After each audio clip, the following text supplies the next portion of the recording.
Hello, hello, hello. How's everyone doing out there? Welcome, welcome, welcome. I'm Amy Shade. I am the host and producer of The Unstoppable You. We're excited you're here for our third day of the special men's edition. You know, at The Unstoppable You, what we do, we are here to get you unstuck so you can reclaim your power and create those happy, loving relationships that we all truly desire. I'm an empowerment coach that gets you, the confidence and the clarity to really live a powerful, unstoppable life. So this is our 11th Unstoppable You live stream. I don't know if you've been with us before, but usually we have panels of women, and I thought, God, this would be awesome to get a panel of men. So 18 men over 3 days. Man, it's been empowering. It's been so touching. It's been such a lovely experience for me. And having these 18 men over 3 days, you know, is such a great experience to really hear the men's point of view, what they're experiencing. And so we talk about sex, we talk about love, we talk about courage, we talk about business. And it's really been an empowering 3 days for me.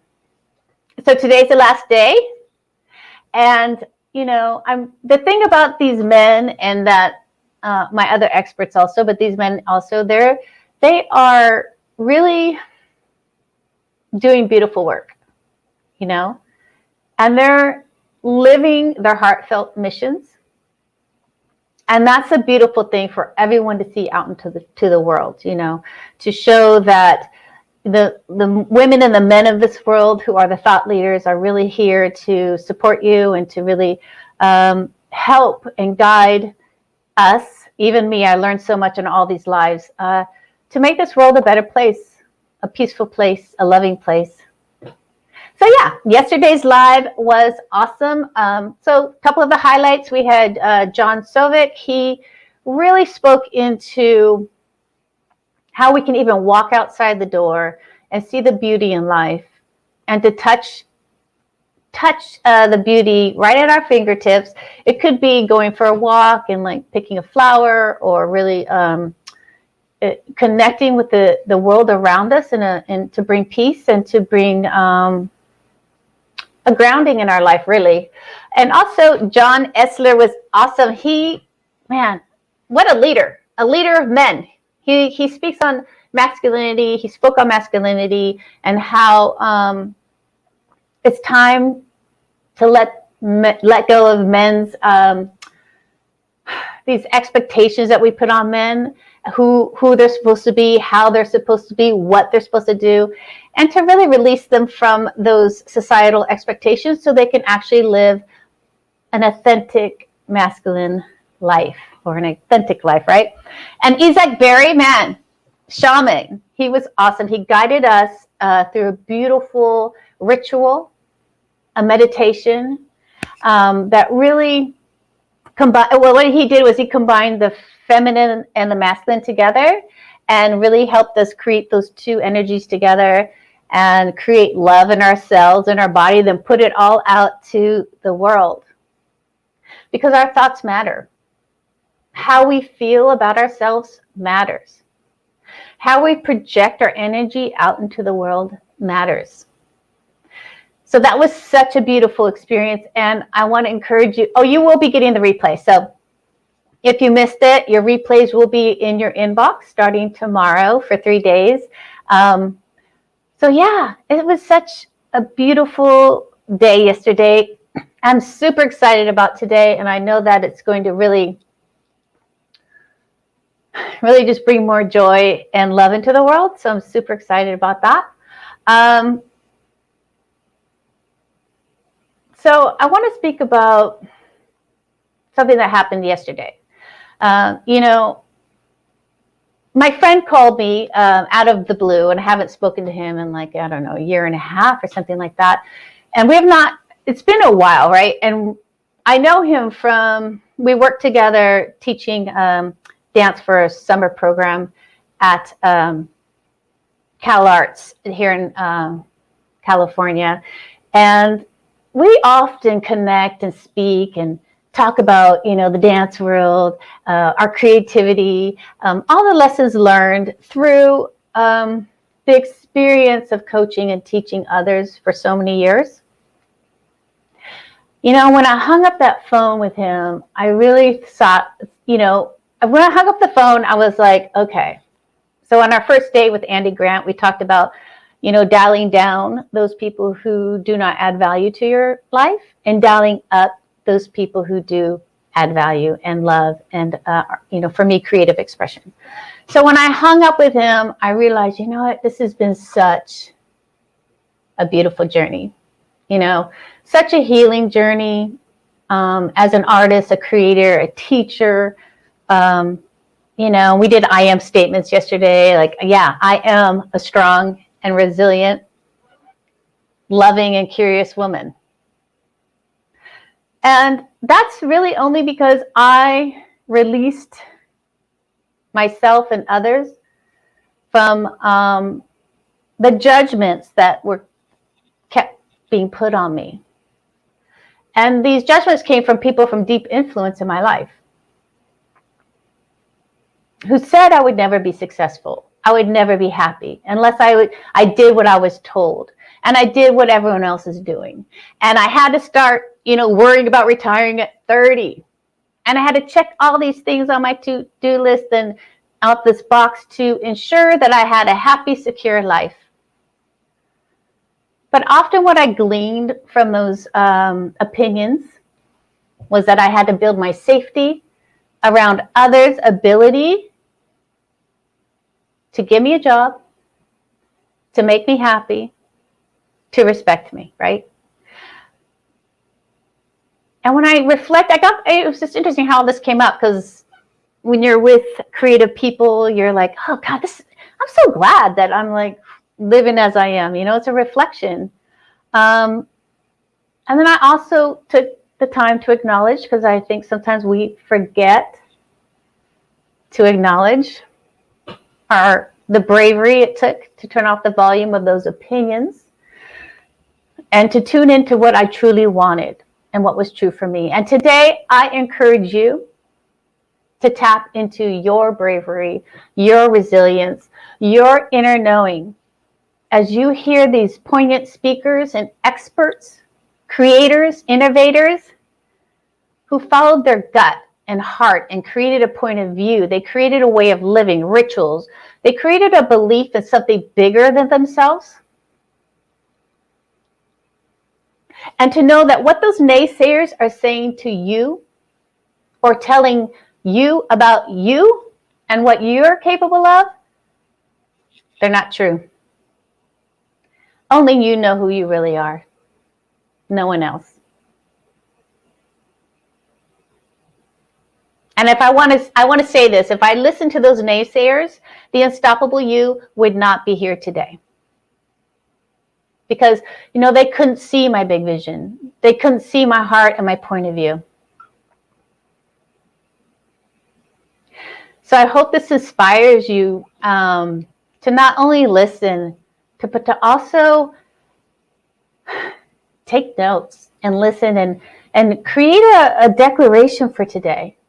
Create a declaration today about maybe one thing you really want to focus on to change. And if someone's speaking on it, how did they do it? What can I glean off of them to really put into my own life? So I see that people are coming in the chat. Oh, yes, Bar. Hello from Israel. Yes, yesterday was amazing. Abla, hello from Nottingham, England. Jack is coming on. He's from Europe also. Kate, Sunshine, nice to see you. She's a regular on the show. Oh, you're a clairvoyant, a medium, and a healer. Abla. I don't know if I'm saying that. Peggy, good morning. You're a friend of the show also. If you're out there listening to us, let us know where you're watching us from. It's always such a beautiful experience to know that we are reaching out to the whole world, many parts of the world. And I want to say thank you. I want to say thank you for all your questions. I do the surveys so I can hear what you're going through. and the questions that you have so that you can start moving forward in your life.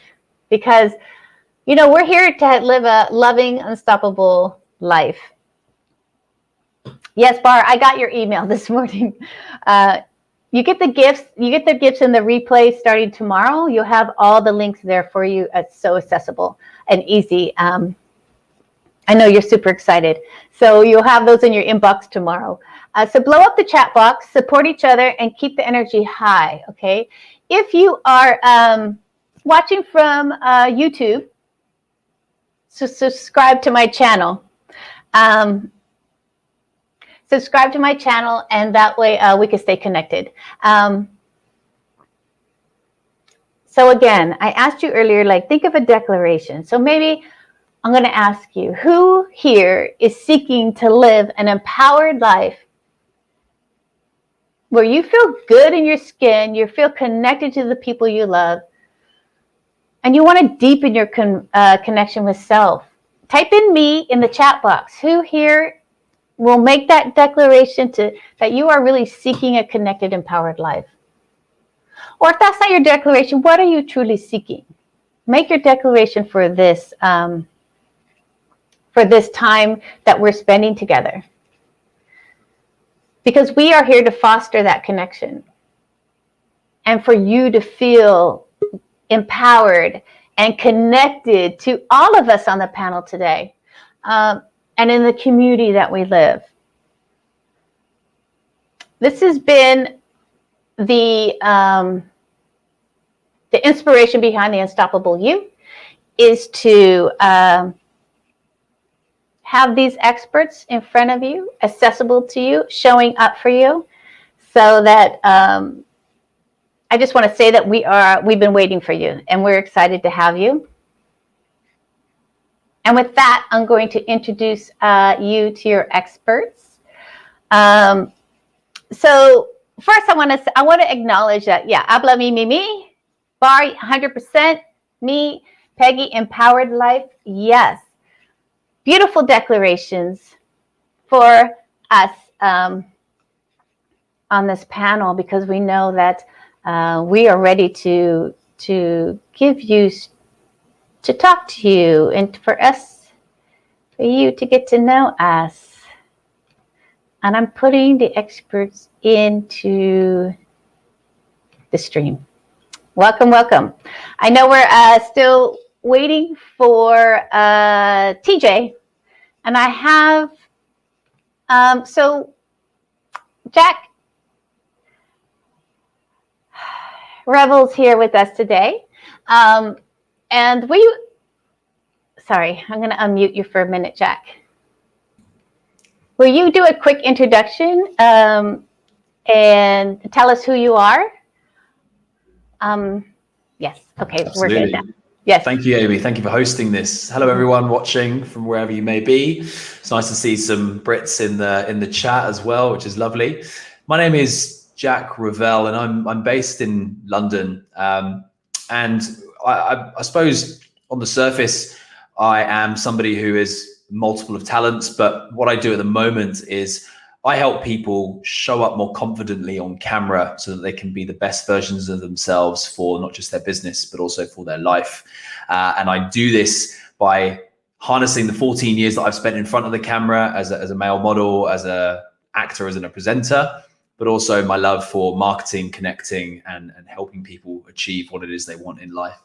So hopefully that's a good enough introduction for now, and I'm sure we'll dive a bit deeper into it as we go on. Yeah, so I'm going to jump right in. I know Vikram Daryl's here with us too, and we're going to, she needs this. Okay, so we're going to get back to Jack and then get into our interview. So tell us about, when you're saying all that, what I'm thinking is women and visibility. Or men of visibility. Can you speak about visibility and how, what that looks like, what that means, and what people struggle with visibility in their marketing or in their videos, or just even getting a picture taken of themselves, right? Yeah, Absolutely. So let me start from the basics. When it comes to being visible, right, it means different things to different people. Some people want to be visible to the masses, be famous. Some people just want to be visible to one person, right? Each time you think about the word visibility, there are a number of feelings that come along with it. You've got confidence, you've got empowerment, you've got resilience that come along with that. And what I think is really important to understand is that we are born into this world not knowing anything at all. We learn as we go. And actually, when it comes to things like what we're actually born with, we're born with two fears, right? We're born with two fears. The first one is of loud noises, and the second one is of falling or of heights.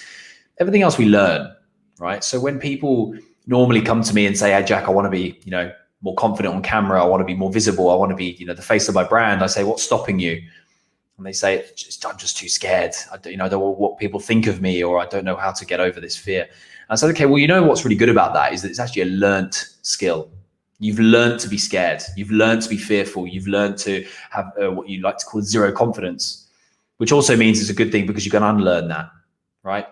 So what I do is I help people unlearn all of those fears and those limiting beliefs that stop them from becoming the best version of themselves.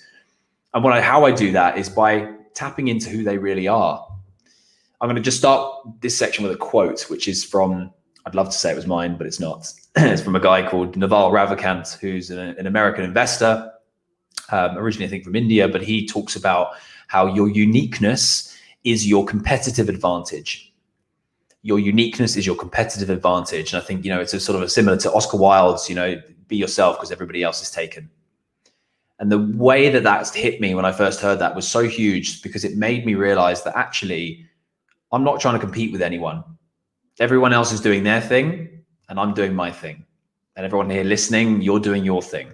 The moment you realize that, the moment you realize that you're actually in control of everything you do, you can start really harnessing that to your advantage. Now, I could spend the next 3 hours talking about marketing and how to market yourself and how to be visible on camera and how to use all the technical jargon and how to do that, but we're not here to do that. I think what we need to do here is talk a bit more about how it feels within to be visible, how it feels within to be confident, how it feels within to be your best self, how to be that person that is unstoppable.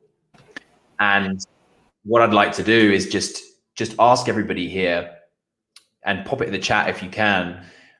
Do you feel prepared to be the best version of yourself today? If I asked you and I gave you the opportunity to get that thing that you really want, right? I'm not going to ask you if you feel confident to get it. I'm going to ask you, do you feel prepared to get it? Do you feel prepared to have that in your life yet? Can I get a yes, thumbs up, 2 hands in the chat, whatever you want to put in there, just give me a yes. And if that's how you're feeling, right? The answer should be either a yes or a no, because it's a logical question, right? It's a logical response to prepared is a practical element to life, right? You're either prepared to do something or you're not. However, if I rephrase that question and asked you, are you confident to do that? Suddenly there's a different emotion that comes up, whether it's butterflies or it's excitement or it's nerves or it's fear, but there's an emotion that gets in the way. And the problem with emotions is that they control us more than we'd like them to do so. So if I asked you, are you confident to get that thing that you really want? You suddenly might change your answer. It might come to a point, you're like, oh, something else might get in the way. And what I want you to remember for this is that confidence is not the requirement, it is the result. Confidence is not the requirement, it is the result. By the fact that you are doing what you do and doing it the way that you do it, shows that you are capable of becoming the best version of yourself. And if you do that day in, day out in the way that you know best how, or best know how, you will become confident as a result, and you will start to show the world what you're really made of. It's something I see all the time with not just clients, but with friends, with social media, with people I don't even know, where I know they've got more to offer. I know they've got more that they can give, but they're just stopping themselves. And there's nothing else stopping them. We live in a world of virtual. Look at the platform we're on right now. We're able to connect in America, in the UK, wherever we are in the world, at literally the click of a finger. So there's nothing stopping you from becoming the best version of yourself. And in my world, showing up on video, showing up on camera, and being confident in what you do. Mm-hmm. So as you're saying that, I mean, in the chat box, right? We always go to, many of us go to, I'm going to look a fool, like the negative, right?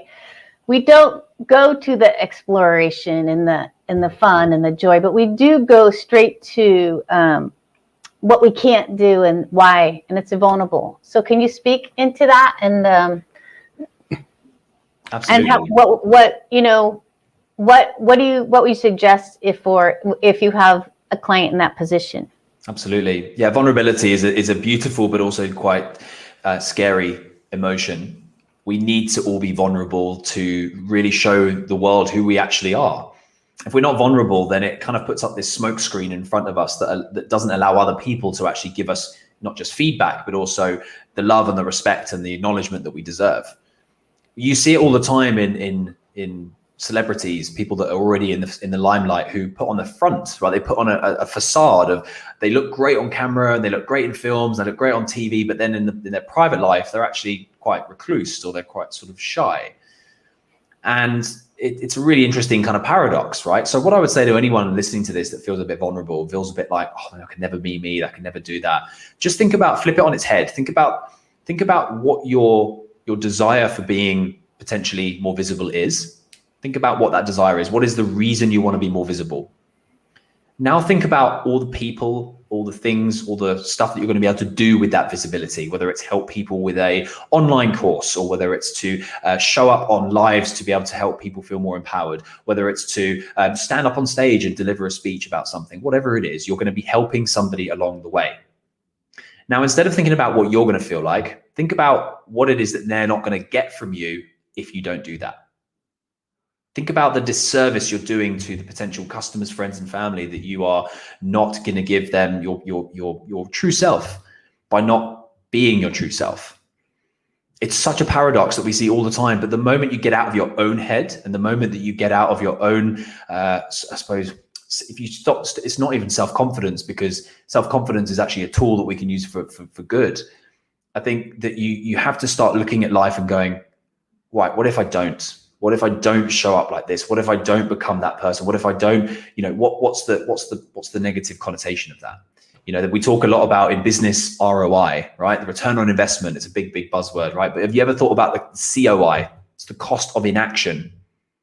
The cost of inaction of you not showing up in the way that you know you can, and the way you know you should, and the way that you do, maybe with your friends and your family, your close friend, whatever, or even by yourself. If you know that's how you show up and you're visible to you, then why not do that to the world? You never know what could happen. You never know who's watching, and you never know what could come back.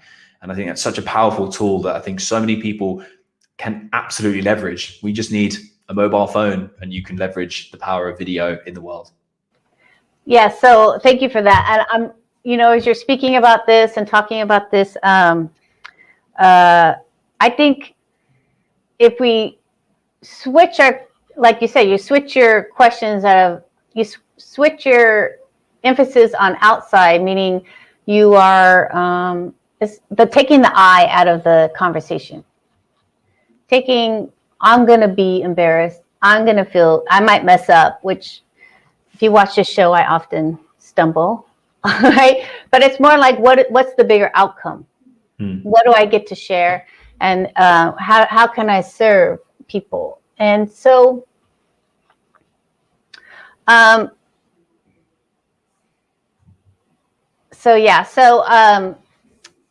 when sorry, I'm reading the chat box and then trying to stay with us too. Tell us some steps. What would you recommend? So what would you recommend when you feel like this sounds like Albla? She is a healer. She is sounds like she's ready to go, but then she says, I'm not ready. Right?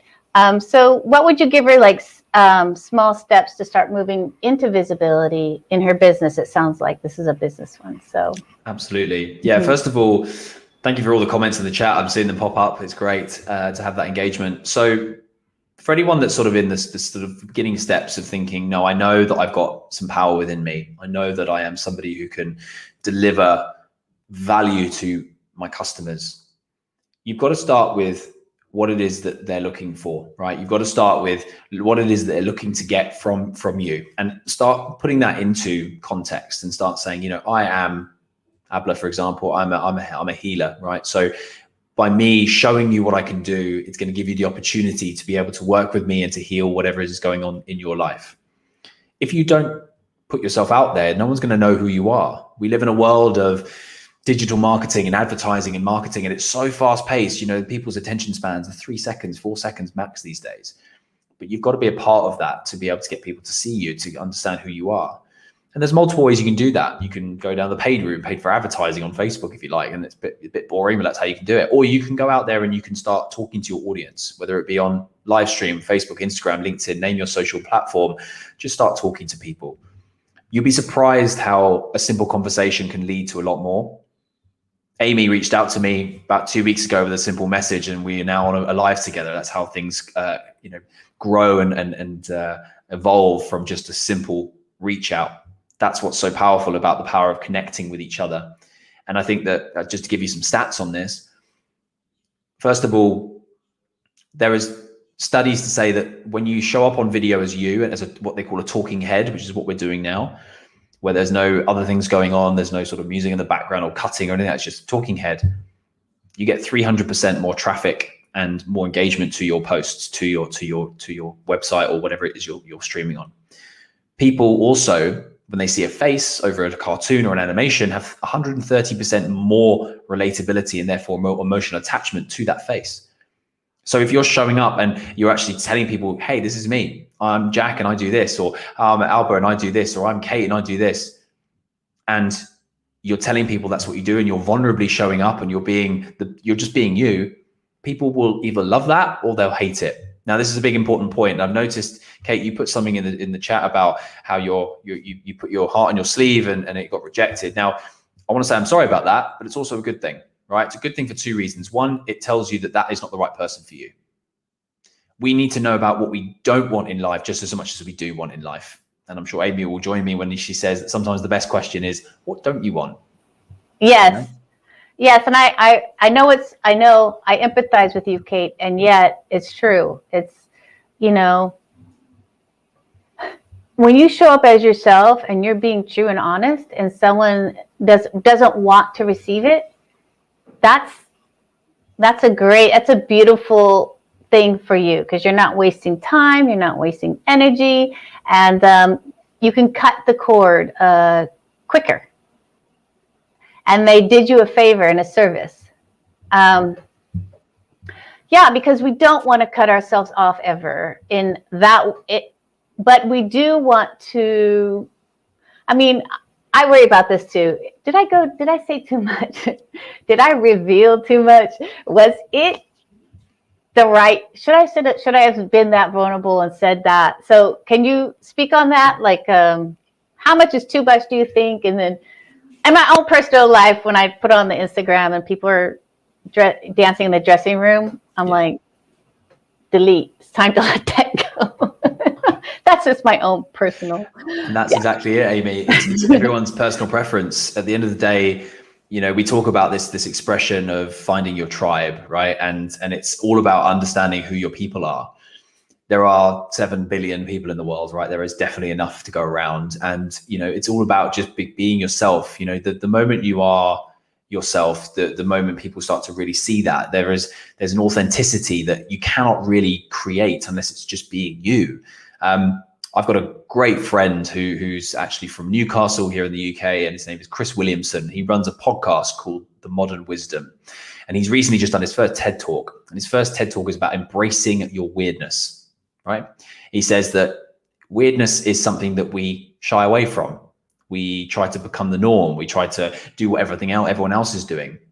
Why? Why do we do that? Because actually by doing that, we just blend into the background. We become a beige color that no one notices. And then it makes us worse because we get into this negative feedback loop of like, oh, no one's noticing me. No one cares. No one likes me. Being yourself, being unique, standing out in the way that you best know how, which is just by being yourself, is a good thing. And I noticed in the chat as well, there was a few things about people feeling uncomfortable about that. But if you feel uncomfortable around yourself, then how do you expect anyone else to feel comfortable around you? For those RuPaul fans out there, as he says it on every episode, you got to, if you don't love yourself, how are you going to get everyone else to love you? It's so true. And I speak about this all the time. I mean, I've got a background where I've had to throw myself into rejection, fear every single day for the last 14 years. I would go to, let me just give you some numbers to give you some ideas. I've probably auditioned for probably about 6,000 to 7,000 different jobs over the last 14 years, right? It's a lot. I've probably only gotten about 1,000 of them. So you can think for every one in 6 jobs, 7 jobs I go for, I get told no, but yeah, I still go back for another go, because otherwise I don't work. Otherwise I don't get a job. Otherwise I don't do what I know I'm good at. So if you stop at the first hurdle, if you get blocked by that first person or that first someone who's like, oh yeah, I don't like that, don't let that affect you. Don't let that be. And I know that internet trolls and people online can be nasty, but that's something you just have to either block them for or ignore. Because if they can stop you with just 1 word, 2 words, then it's going to get harder. And life does get hard when it does get hard. And if those little things are going to trip you up, then it's going to be worse down the line. Just learn to ignore them. Learn to put them out of your space, and be thankful for the people that do love you for what you do. And for every one person that tells you like, oh, that was silly, or that was not very good, or whatever, there'll be 5 people that will tell you they love you. And those are the ones you hang on to. There's your tribe. They're the ones you invite in. And I can't stress enough how, especially in the last year, as I'm sure everybody has been through, this isolation, this place of not knowing where we are, where we're going, it's really come home to the fact where people are so much more open about how they feel, and therefore you can connect with someone on a more emotional level, and you can really get to know someone based on where they are in their life. I've probably not spoken to probably half of my friends in the last year, but I am actually okay with that, because the people I have spoken to have kept me in a good place, kept my mental health in a good place. And I think that have empowered me more, because I'm not being dragged down, I'm not being held back, I'm not being told I can't do things by people that don't understand me. Yeah, and it's interesting how we are so used to going to what we don't have versus what we actually have. Yeah. And giving that energy to the negative people, or what we lost, or what we think a situation has as a failure, or as an opportunity, a place of like, oh, thank God. If I look back on certain things, I'm like, thank God they said no. Right. So how can we, what do you recommend for people when they're in that moment, and they can either go to the left or to the right? I don't know if that's backwards for you guys, but left, right. Like, what can you do to inspire them to go towards the opportunities, the learnings, the appreciation, the gratitude? Absolutely. So before I go into that, I want to tell just a very short story about some mice that were a part of an experiment in Sweden a couple of years ago. What happened was they took 2 mice and they starved them for 2 days and put them in a little cage, and they strapped their tails to a force meter that would measure basically how quickly they would run away from the force meter when they were let to release. Right now, after 2 days, they gave one of them some cheese at the end, right, some food, and they measured how quickly the mouse ran towards the cheese after 2 days of starvation. Right. They did the same thing with the second mouse, except they put cheese at one end and they put the smell of a cat at the other. And they measured the same thing, the force of which they ran away from the thing. Right now, which do you think had the higher force? Right. The higher force was the one with the cat. Right now, what that says is that we don't run towards the things that we want, like the cheese. We actually run away from the things that we don't want more so. So when you come to a decision where you've got a left or right, a back or forward, an up, down, whatever it might be, think about what it is that you don't want to be doing, right? Don't think about, think about, right, do I really want to be in a place where I'm still sitting around in the same place that I was last week? Do I still want to be, unhappy? Do I still want to be poor? Do I still want to be unsatisfied? No, you don't. You want to be abundant. You want to be rich. You want to be happy, right? Because if you recognize that unfulfilling place, it makes the desire for the better place that much more desirable. And so when you get to those decisions, it's just about taking that leap of faith. We talk about comfort zones. We talk about stretch zones. We talk about panic zones, right? Comfort zones is where we like to sit. It's warm and cuddly. It's lovely. Stretch zones is where we need to be starting to push ourselves to, right? But don't push yourself too fast, too quick, because you hit the panic zone and then you come straight back to the middle. So I would say to someone, if they're looking to push themselves outside their comfort zone, just take that moment to recognize, first of all, what it is you really want and why you're doing it, and look at what happens if you don't do that step in the right direction. Where will you be? Will you be stuck in the same rut that you were this time last week or this year or even last decade? Who knows? But you've got to make sure that you put that in the right place, the right time to move forward in the right direction. And it's all about action, action, action, action every single time.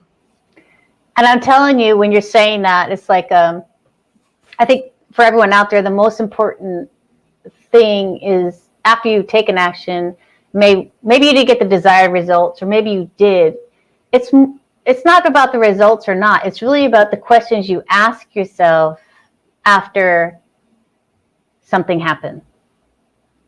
Because then it gives you more choice instead of falling into, I look like I embarrassed myself, I didn't do that, instead of going into that self-judgment and actually, well, what did I really do? What really happened? What was I proud of? What did I feel good about? So I think as you're saying all those questions, and we as coaches, we all know it's all in the questions, right? Absolutely. A good question can go a long way when asked at the right time.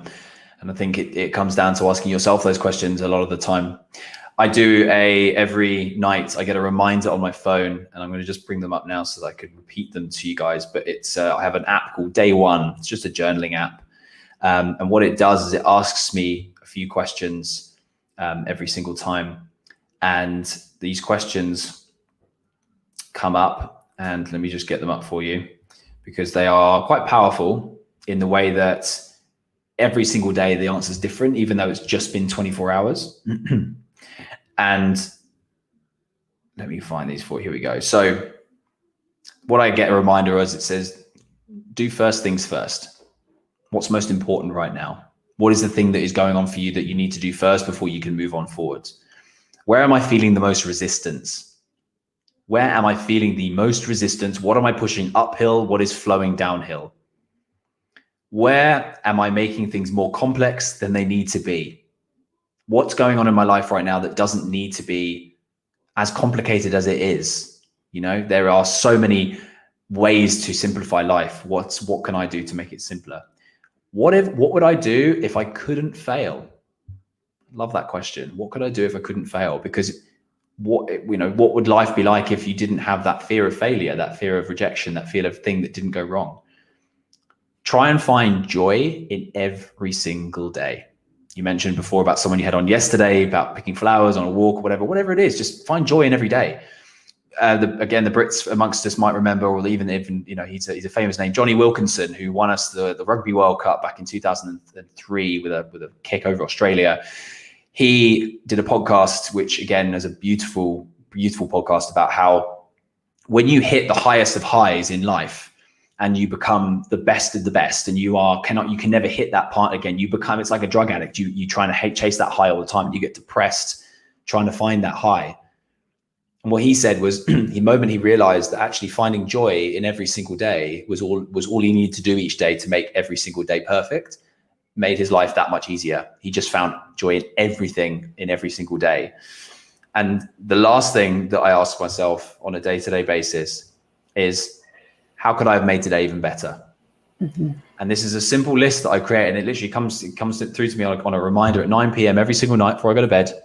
And sometimes I answer all the questions, sometimes I answer just one. But regardless, it's all about checking in with yourself on a day-to-day basis to make sure that you are moving in the direction you want to move in. Yes, thank you. I love everything you said. Is it day one is spelled out, or day one the number? Day one spelled out. So okay, it literally, cool. Yeah, day one. It looks like. So it's day one. It's like a little blue symbol, and then it's a little tag on it. It might be different. I've got an Android, but it might be different for iPhone. Okay. But it's definitely in both. It's in the chat box, guys. All right. So I know you have a gift for our audience. Will you speak into that? Thank you. Yeah, absolutely. So guys, I've been talking a lot about kind of camera confidence and visibility and how you can leverage that sort of stuff. I have a link to a score, like a score app, like a quiz that basically gives you an opportunity to be able to take a 15 question test that allows you to see where you were at on your visibility, your camera confidence journey. And What I do is I help people, as we said before, show up more confidently on camera to be able to increase business through being able to attract the right people to the right business for you. So if you're interested, you can take that test. It's completely free, but at the end of it, you actually get one of 3 gifts depending on what it is that you score. You either get a guide that teaches you everything from literally a beginner's level all the way up to sort of where you're intermediate level. Then you've got the intermediate up to sort of experts, another guide there, and then the expert level. There's loads of tips and tricks I can take you to even the next level after that. So if you're interested, I believe Amy's put the link in the chat. It'd be great to have you guys take that and see what you think. And if it's of interest, then I can always jump on a call with you personally and we can talk further about helping you with your video visibility. Great. Beautiful, Jack. Thank you for that. And yes, but Abla says, thank you very much, Jack. Thank you very much. Thank you for listening. Appreciate it. All right, we're going to add TJ. TJ's entered our screen, our live, and just in time because he's next. So welcome, TJ. If you could unmute yourself, and you are an author and educator of workshops. We're talking relationships, personal development. You have so much experience, and I cannot wait to dive into our talk together. So go ahead and introduce yourself and tell us, what you do and what you're seeing out in the world. I know you're an author too, and Yeah, I'm TJ Bartell. It's great to be here. I'll be writing about somewhere between 10 and 12 books within the next few years. I have a series. I'm really enjoying writing. For a long time, I've been fascinated with human behavior. Got a bachelor's degree in psychology at San Diego State and been studying personal growth ever since. Started training with Tony Robbins in 1981. Was on his volunteer staff for many years. Became a Tantra master in the early 2000s. I started studying Tantra like crazy and Taoism and things like that. And for over 16 years, the bulk of my work was hands-on. So couples would come to me and we would do Tantra sessions. I would help the woman awaken sexually and teach the men how to do it. And, sometimes singles would come to me for the same reasons, but, most of it was hands-on work, teaching people certain techniques. And over the last couple of years, especially during the COVID time, wasn't a whole lot of hands-on stuff. So I started really writing and creating more programs and blogging and writing articles and things like that. So when men come to me in general for coaching, I lead them through a couple different processes. And one of them is called the Great Lover Blueprint. So my series will be the Great Lover Blueprint. Right now I have one for men, couples, which are finished, getting edited. And then I have one for women and one for teens and preteens, and I have one for seniors. Then I have one on energy and one on sexual fitness, and a bunch of stuff like that. So the first thing I teach men is about mindset. This goes true with men or women, but since this is for men, I'll direct more about that. What are the programs that we're running? In my belief, we're all born innocent and filled with abundant love for everyone and everything. I have a 3-year-old granddaughter, and she hasn't learned to judge anything yet, including herself or her parents. Not that she doesn't have a temper tantrum when you take her off of the playground or whatnot, but she gets over it and she never talks about it again. Later on in life is when we start modeling other people's behaviors and templating their issues and finding out that, next thing you know, we're judging people. I can't believe my dad made me leave the playground and my grandpa didn't do anything about it. And they're both mean and abusive and that kind of thing, So clearing the perceptions and finding out what our programs are is step one. So I have people actually write down the things they want to improve on, and we actually create a program. And we can't really change the programs by talking about them. We have to be able to get into the autonomic nervous system by altering the brain waves through meditation, breath work, visualizations, sounding, things like that. Once we've altered the brain wave, we can actually reprogram people. Programs are just like computers, they're run by questions. So a computer algorithm might be, how can you find everybody who's Googled self-help or whatever it is?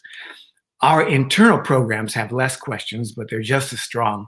Our questions are usually based on how our parents behaved and what TV shows we're watching and how our teachers and peer groups behaved. Most people have very disempowering questions that are more like, woe is me, and what is wrong with me, and why am I not enough, or am I enough? Am I ever going to be enough? Am I ever going to have enough? Am I ever going to perform enough? Am I ever going to get the love that I deserve? And none of those questions actually serve. Yeah. And there are some that are much more defeating than that, like what could possibly go wrong next, and why does the world suck? So we change those programs, those questions. How can I be the most high-functioning version of myself? How can I be present more of the time? How much time can I spend in my natural state, which is tolerant and loving and blissful and joyful and energized? How quickly can I get back to that state when I get triggered by fear or anger? How can I separate myself from the good or bad opinion and behaviors of others so that my power doesn't seem like it's connected to what I call other referencing, what other people think? When we clear that mindset and ask the question, if we're going into the state of holding space for women, the mindset has to be what I call Daka mode. A Daka is a high priest of Tantra. And when you're doing a session, and I teach this to all my men when they're working with women, you have to be a rock. You have to be a tree. You don't see trees and rocks getting triggered and complaining. When a woman needs to process, really what she's looking for is a coherent field to template. I break everything down to an energetic perspective. And no matter what the reason is, our fields are either coherent or incoherent.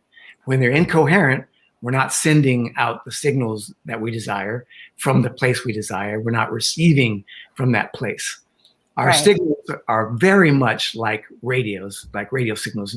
You remember the old radio? Some of you might be too young to ever had one, but my first radio was an AM radio, and you could change the dial. You know, there was like 4 or 5 stations. In between the stations, there was massive static, very annoying, you know, that kind of thing. And Yeah. the station, all of a sudden you have a clear signal. When our field is coherent, we also have a clear signal, so we can operate optimally. We can send out the messages to the universe for the things that we want to manifest, and we can receive a clear signal. Yes. And I just want to say that our audience is mainly women. Oh, okay. And so yeah, just so that we hit them too. We love the men's. We love to hear what men are feeling and also how we as women could, you know, really support our men. I mean, that's also a big one for us here on this show, on the Unstoppable You. So with that, tell us about, I know the title of your talk was kind of like how to stay in power and still be connected to your relationship. So can you also speak into what is, how, disempowerment in relationships? What is that about, and how can we be more powerful? You're talking about our thoughts, and how can we change those and also really foster the love that we truly desire in our life? Good question, and thank you. I read that it was the men's edition. It's a men's edition for women, also, because we want to know about you. We want to know about you guys. Okay, so the next step really is understanding the difference between men and women, understanding the difference energetically and intellectually. And the truth is, guys really don't like to hear this very often, but men are bigger and stronger. You go to sports, you look at the differences, and there's no comparison. Similarly, women have a stronger brain, more neural pathways. Completely different when it comes to gray matter. So there's a lot more going on. And when you ask a woman a question about emotions, usually she can access it relatively quickly. We cannot. So I like one of the analogies that Alison Armstrong gives, somebody I taught with one time. She says, when you ask a woman a question about her feelings or emotions, she might be able to say, I feel like this. And when you ask a man, that you should visualize that you're actually putting this question in a bucket, and then you're dropping it down in a well, and then you're fishing it out, and then you're sharing it with the guy, and he has to sit there and contemplate it for a while. So to tune into our emotions takes a lot longer. And one of the big conflicts in the hundreds of couples that I've worked with has been, the same list. I wish he was more emotionally available. I wish he would talk about his feelings more. I wish he would use his words. And, men are saying the opposite. I wish he wasn't so verbal. I wish he wouldn't complain so much. I wish he wouldn't do this. I wish he would. And so, I really believe in pattern interrupts. So one of the things I would do is I get them really riled up. Tell me more about that. Tell me more about that. And it's almost the same with every couple. Once you get that changed, there's different behaviors and patterns and habits of attention. But once that's understood, it alleviates a lot of tension. The same way that we get static in our field as singles, a couple can have that static in their field. But we don't hear it, we just feel it. And what I constantly say is drop the story and move the energy. Because we will make up a story. Why am I feeling like this? It must be her fault. It must be my fault. It must be his fault. My parents, my wife, whatever it is. But the truth is, you just need to tune into that station. So it doesn't help to say, I hate this static. Just change the station. So the ways that we move energy is through breath, movement, sound, visualization, and meditation. Mm-hmm. And one of the ways that women can be most supportive for men is to stay in their feminine. And it's a big challenge today because women got to go out and make things happen. And in order to do that, you have to turn up the volume on the masculine energy. But what a great deal of women do is they abandon their feminine when they do that. So what I teach is to imagine that the energy centers in your body, the chakras, can be turned up individually, just like speakers. So if you had surround sound, you want them to all be the same. So you turn up the volume on your masculine energy as a woman here without turning down the volume in the pelvis. What often happens is the energy rises and then it's all do and it's not received. If a woman's not receiving, she's not going to be able to feel her feminine essence. She has to be receptive. Energy is like water. If it's not flowing, it gets stagnant and it gets diseased. So we have to keep moving. Yeah, I love that. And when I started learning about, because I was going along not even knowing how masculine I actually was, until I got with my teacher who was teaching me about the power of the feminine and to implement that into my life. But many of us are walking around not understanding what our feminine power is and our feminine flow. And can you speak a little bit into that, what it looks like and how it expresses itself in our life, in our relationship, and how can we really nurture it and make it all come up, that energy? So the feminine is the magic. The masculine is the container for the magic. The same way that the earth holds the ocean, the masculine holds the feminine, and that's in your body as well as ours. So by dropping into the pelvis, you embody your feminine. That's why when a woman is turned on, she's typically more feminine. So sexual energy can bring you into your feminine, but conflict can take you out of your feminine, and it can take a man out of his masculine. So one of the pieces that I teach my women is that when a man is faced by a masculine woman, a woman in her masculine, he has a few choices. He can do this, they can butt heads. He can leave, or he can drop his masculine and become what I call a beta male, which is very popular now. And the women will say, oh, he's my best friend now. It doesn't really turn me on. I'm not so excited about making love with him, but we get along great. And you ask him and he's like, well, if I say this, I get in trouble. If I say that, I get in trouble. So I just keep my mouth shut. So I'll tell the women very bluntly, do you want to be right? Do you want to be historically accurate? Or do you want to be harmonious with your husband? Do you want to be the one wearing the pants? Or do you want to have a husband that has erections? You have to make those choices. Or a boyfriend that has erections. Erections don't really work for a feminine man. They don't stay long, and it's tough. So polarizing and balancing is something that we can all do. You walk into a room or you walk up to your man, drop into your feminine, drop your energy into the earth, ground, clear your energy, tune into your own unique frequency, and you'll be able to bring out the best in the man. And you also will be able to bring out the best in yourself. And you'll feel at ease. And you can also do this while you're being productive. You just have to constantly remember not to abandon your hips. Mm-hmm. And oftentimes, it's interesting because when I have conversations with women, it's like they're so ready to be supportive and excited with their friends, but not with their partner. It's like they have a hard time being open and loving and supportive towards their partner. And they do get into bad habits of just walking in and being like that, like walking in the house and all of a sudden, boom, boom, boom, boom, boom, you know? So what would you suggest? Like, how do we start? How do we start moving towards like even being vulnerable enough to not fight? So the programming often see, I call this a superpower. And if you ask Deepak Chopra and several other experts, they will say that the reason we're alive today, that they're still finding bones of different kinds of people. There were people that were 10 feet tall. There were people that were 2 feet tall. Maybe 10, somewhere between 10 and 20 different species of human beings died off and didn't survive. And Daniel Amen would agree with this. The reason we survived is that the woman's female brain evolved and taught the men. It was a matriarchy in the ancient Tantra days. It was a matriarchy, but taught the men how to multitask. Here, you go chop down the wood.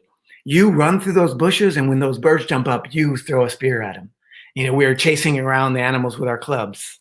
You know, and so the female brain evolved, and eventually the male evolved physically, but the brain never quite evolved that way. So one of your superpowers as a woman is to find out what's wrong. Stay out of those berries right there. They're poisonous. Those ones are really juicy. Get those. Don't go in that cave. Stay off of that. You know, so you can find problems really well. But the problem is that with our society, we've turned that inside out. So first of all, women have a vicious inner critic. You know, you should be doing this way. You shouldn't do that. And then that inner critic also is something, okay, this is our relationship or our job. I need to figure out what's wrong with it and fix it. And so here, I notice he doesn't do this right. I notice he doesn't do that. So what I say is you have to fire your inner critic, first of all. Every time she pops up, I don't need you anymore. I'm a grown up. Get lost. And then instead of asking the question, what is wrong or what needs to be fixed or what could be better about this, to ask, how can I be supportive to my man to make him the best version of himself? How can I become the highest functioning version of myself? And to me, what high functioning means is energetically efficient. You don't waste a lot of time regurgitating the past or focusing on the problems. You focus on the solutions, spend very little time on the problem. And I've created formats, conscious communication and different pattern interrupts to do this.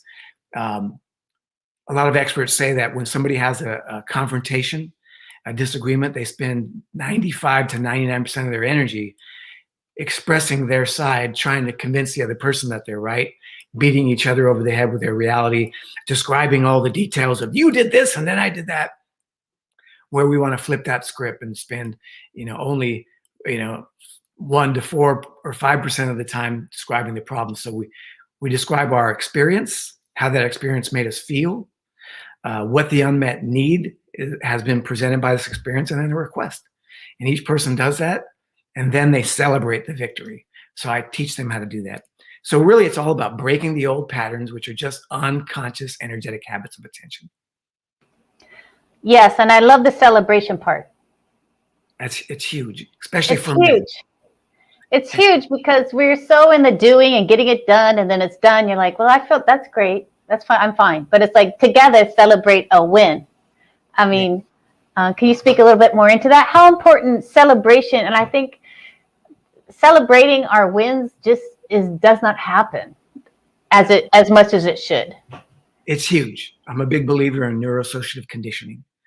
I'll give you a quick story about my youngest sister. I have 7 sisters, and my youngest sister had her first baby. And while she was pregnant, she came to me and she said, Mark won't touch me.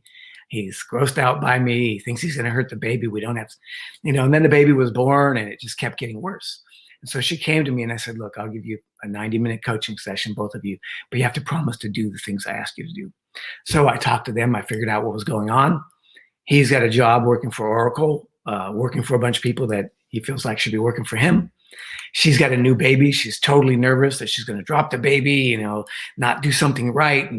And so he comes home from work frustrated and angry to a very nervous and anxious woman. And then they see each other every night. They see each other pretty soon they're associating each other with those feelings. So all I did was explain that to them and then say, okay, from now on, Mark, when you get home, sit in your truck, listen to the Foxhole or some comedy, call up one of your buddies, put on your favorite song. I do not want you coming in to see your wife and baby daughter until you're happy as Santa Claus. And I said, Sydney, he's going to be home between 5:30 and 6. Put the baby in the room, hire a babysitter. I don't care if you got to pay $50, whatever it is. When he comes home from work, I want you looking good, smelling good, with your teeth brushed. And when he walks in that door, I want you to jump on him, wrap your legs around his big, strong body and give him a big, wet 15-minute French kiss, and then celebrate being together. Then go get the baby together and celebrate. 9 months later, she had another baby. 9 months later, she had another one. Because of the neural associations. And what I'll tell women often is that, especially women who have pets, like if you have a dog, you need to train the dog. You don't want a dog that jumps all over the couch. And so you can't constantly yell at the dog. You also got to be reward them, right? And this is true with training anyone, any species, including people, is we learn a lot more quickly by being motivated by positivity than threatened by negativity. Because when we're threatened by negativity, we're stressed. And when we're stressed, it suppresses our immune system, our creative abilities, our ability to adapt and articulate our needs effectively. But when we're motivated, if I do this, my wife said she would do this with me, or whatever it is, you get a lot more done because we're operating from a much higher functioning and more productive place. Yeah, and yesterday we talked about really how important shifting that energy is and being in a beautiful energy, because when you enter into a conversation or an ask, or because when you come from unhappiness, and how can anything grow when you're coming from a space of stress, angst, and you're trying to enter into a conversation of that, right? Yeah, that's what will grow. The stress and the angst will grow. Yeah. So, and you said, so that importance of really, that's your responsibility. And this is kind of what I like to say. It's like everyone's got their own responsibility around this energy shift. You can't look for other people to shift your energy in that way. That is true. You have to be responsible for your energy. And it also is true that when your field is incoherent, what it desperately wants is another field that's coherent to template. So, for example, if my granddaughter falls, which she does, she'll fall and hit herself really hard. And if I was to run over and go, "Oh my God, are you okay?" She would cry and be like, "I'm not okay, something's wrong." But I grounded, happily walk over there and say, "Mom, you're all right." She doesn't even cry. That kind of hurt. And she's okay. Her field template's mine. She runs off and plays. So it's important for me to stay very coherent. Now, we can also do this with the earth. The earth and tree also have a very coherent field. It's not quite as templatable as quickly as a human field, but somebody can go out and lean against a tree or lay on the ground and breathe and let the field of the earth come up and change their chaotic field. The earth sucks up some of that frenetic energy, some of that static energy that's making noise. But there are people that make a living doing something called reaching and holding, and they charge a couple $100 an hour typically, and they will just hold somebody for an hour from a place of power and bliss. And that person will often cry and then fall asleep and then wake up and cry some more, and then they'll leave feeling completely full. But it can also happen in just minutes. And so our responsibility is to keep our field as coherent as possible, but to also be able to recognize when it is incoherent. and not make up stories, but move that energy. Go for a jog, bounce, go for a swim, whatever it is, meditate, do yoga, whatever it takes to change that field. And then you go have your conversations. And if you need a field to template, I empower people just to say, hey, I'm noticing this person has a field that's very templatable and coherent, and they're in a good mood. And I want some of that, and say, hey, would you mind if you just gave me a hug and I could template your field for a minute? And I have never met anybody that would say no. Sure, I can help you that way. Oh, great. And then a few minutes, you feel good. And then from there, you can have intelligent conversations about whatever your needs are, and you can be effective and efficient at sharing your needs and your desires and your requests. Mm. All right, so we've hit our time. It went very fast, TJ. Yeah. But I know you have a gift for our audience. So what I'm going to do is I'm going to put it in the chat box, embodying your masculine power meditation. Okay. And that was because what I was told by the team was that it was for men. So that can also be made into a feminine meditation. It's almost the same. It's very similar. It's just a little bit of different language. It's about getting present. And presence is the antidote to anger. It's the antidote to pattern, all of that. Getting present and grounded and tuning into your own unique frequency, and then really just turning up the volume on your feminine energy, or if it's masculine energy. For a man, I'll have him focus on his testicles glowing and his entire pelvis, bringing energy from the sun and the earth into that area without adding any other. It's the same exact thing for women.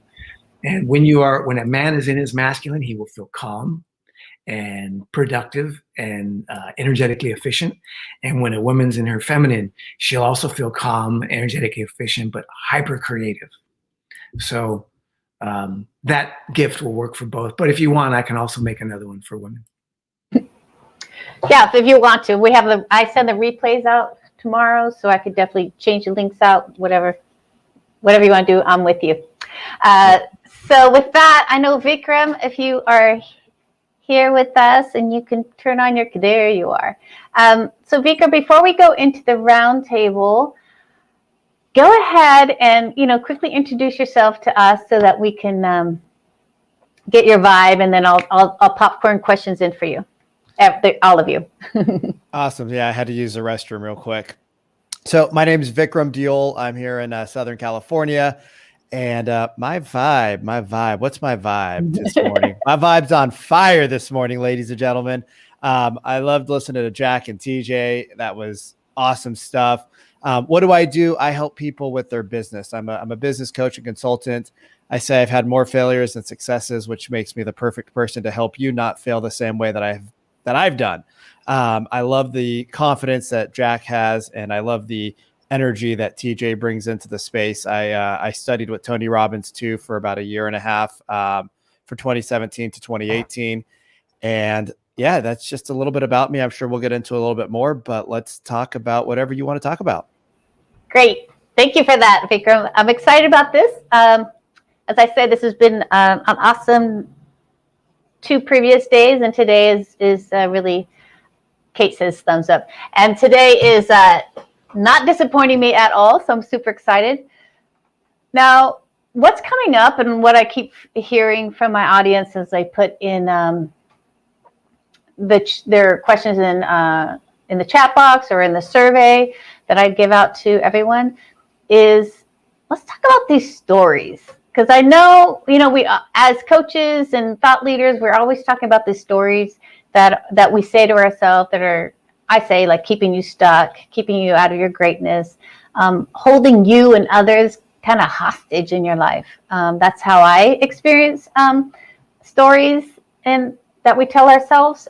So let's talk about the stories. Like, what are they? What does it mean? In your own line of expertise, and how can we start release? Because I do believe you start releasing when you release others from the responsibility, that you have freedom. So who wants to jump in and really kind of talk about, okay, TJ, you're in. I love this topic really because, I've worked with so many people that this topic has been one of the most important things in their relationships.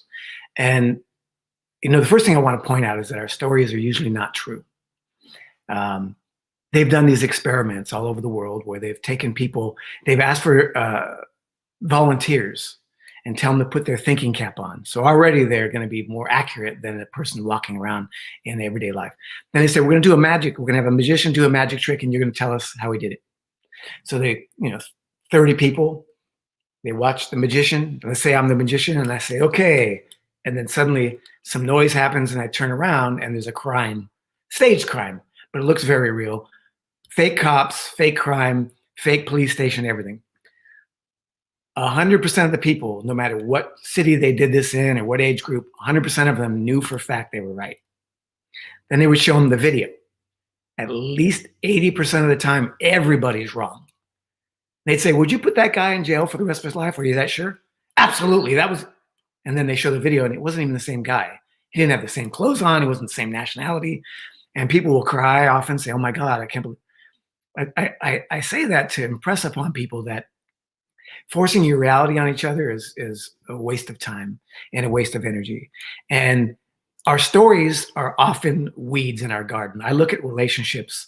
I like to use analogies of a garden. And my relationship with myself is a garden, meaning I have to know the difference between the things that will bear fruit and the weeds. And weeds grow quickly, and they will choke out everything else. The stories are weeds often. The anger, all those kind of things, the resentment, the bitterness, the guilt, the shame, all weeds. If we know what they are, when they pop up, we pick them. We don't water them. So when we tell our story over and over again, we make it part of our identity. I also have a sister that did that. I'm the one who my mom hit with a brush when I was 14 years old, never recovered for it. But, she's in her 60s now and still talks about it. It's like those stories are something that we need to break the habit of telling. Now, I do believe talk therapy can be helpful, and shadow work can be necessary.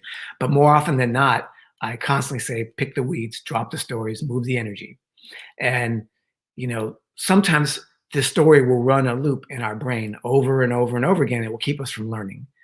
It'll keep us from growing, and it'll keep us from seeing the present moment because we're really stuck in the back. The other analogy is a computer. So those stories are open windows. They're open browsers. And if you get enough open browsers, your computer doesn't work. And for us, even if we have a couple of open windows, our computer system, our programming system is stressed. So we have to close those windows. Whatever happened in high school or college or with the first husband or the ex-girlfriend, whatever it is, story pops up, you have to be able to tell yourself, this isn't something that serves me. I need to send it away every time. And after a while, it becomes an energetic habit of attention. I remember when I used to have to tell that story every time this kind of thing would happen, and no more. And the fact that our stories are often not true. I'll tell people there's 3 sides of this story. There's his, there's hers, and then there's the truth, which is somewhere in the middle. So let go of the stories. Yeah. Yeah. Well, thank you for that, TJ. You're welcome. Vikram, why don't you jump in and warm up your vocal cords for us? All right. I'm on this app called Clubhouse, and you get into these rooms. Yeah, Jack's on Clubhouse too. You get into these rooms and people just tell their story from one room to the next room, to the next room, and to the next room. And it's like, the more they talk about it, the less energy they have, because it's disempowering them. Like on my screen, it says, I'm always a badass. Right? Like I look at it, it's right next to my vision board, right next to my quarterly goals. Who am I going to show up as? Because there's times where I don't feel that way. There's times where I'm like, I don't want to get out of bed. There's times where you just don't want to be who you have to be to show up the way you need to show up, because you sometimes let those weeds grow. But when you hear those stories over and over and over again, it becomes your identity. And if you can change your identity, right, as Tony Robbins says, if you want to change your state, you got to change your focus, your language, and your physiology. So stand up and move. Think about something different. Yeah, the triangle, baby.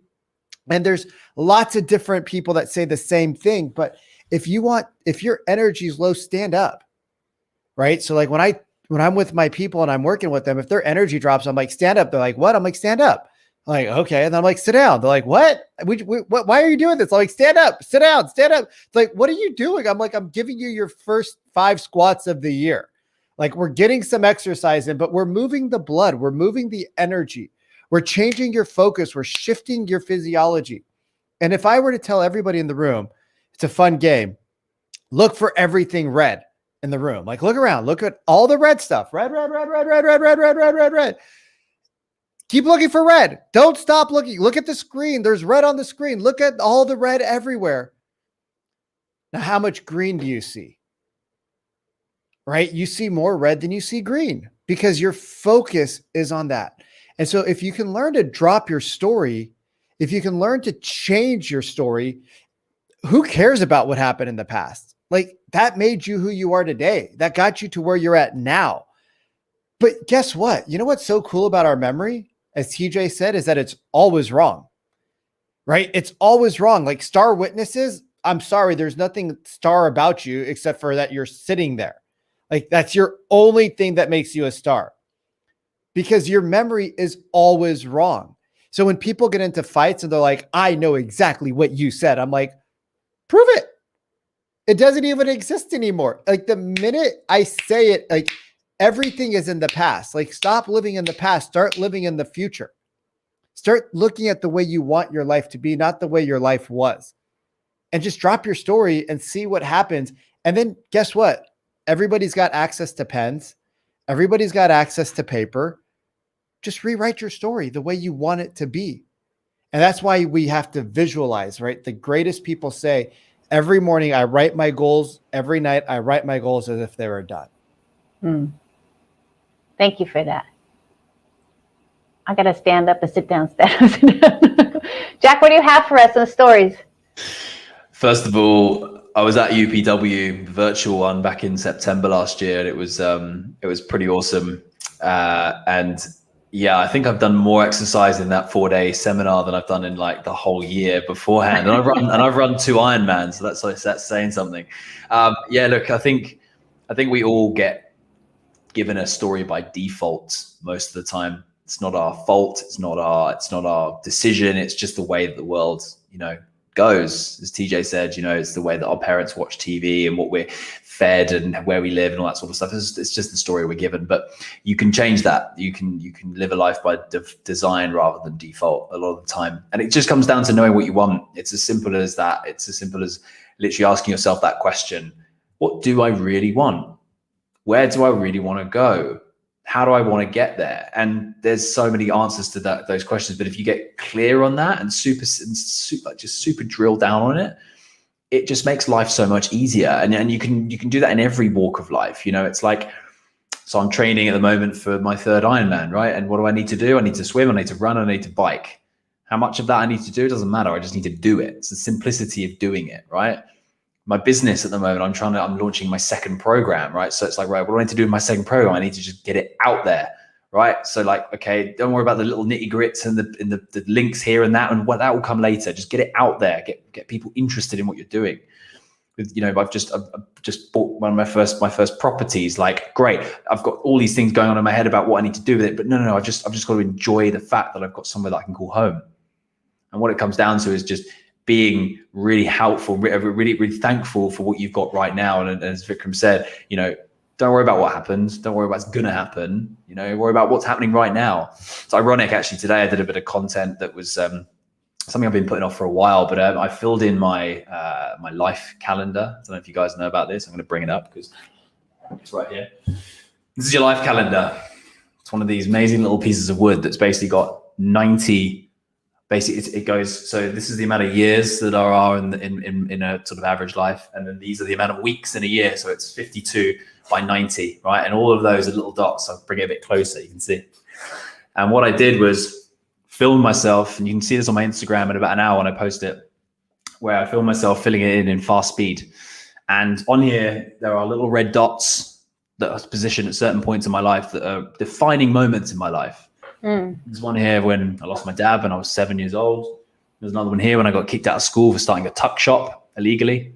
There's another one here for when I started modeling, and that took me into a 14-year career that I now still do. There's another one here where I started my first business, another one where I started my second business, another one when I became a coach. Just parts of my life that make me who I am. what I look at this every day. And the reason I filled it out today was because I had a bit of time, but also was inspired to kind of start really looking at like, what have I got left? Like, what am I going to make out of the rest of this space? Like, what's going to happen here? How can I use this to make this even better? How can I make more red dots in this space? And it's just really powerful. And it sits like right here in my desk. And I look at it and go, cool. Each week is a dot. So make that week good. And, you know, some of these dots are really neat. I'm quite impressed with myself. Others are very, very messy. And so, you know, but it's like life. Some weeks are good. Some weeks are bad. Yeah. You just got to take them, roll the punches, as they say, and be the person that actually makes something of yourself rather than just sitting back and letting things happen to you. Live a life by design, not by default. Thank you for that. So yeah, I'm going to tell you my own personal stories about stories. So a good way to really even recognize, like, how did I really start interrupting the pattern of stories? Was when I first started dating again. And you go and you meet new people, and you're all of a sudden you keep saying the same thing out of your mouth. It keeps coming out the same way. And you can do this, you know, maybe you do this with your friends. Maybe you do this with your partner. Maybe you do this with your parents. But as I was sitting next to like a new person on a date, and I heard myself speaking the same story, I got sick of myself. I was like, I'm so tired of this story, and I'm so much more. Like, the person I am today is not the person I was back then. And focusing on who I am now, and God, like how much I've grown and how much I've changed and how much I really have embraced love in my life and openness.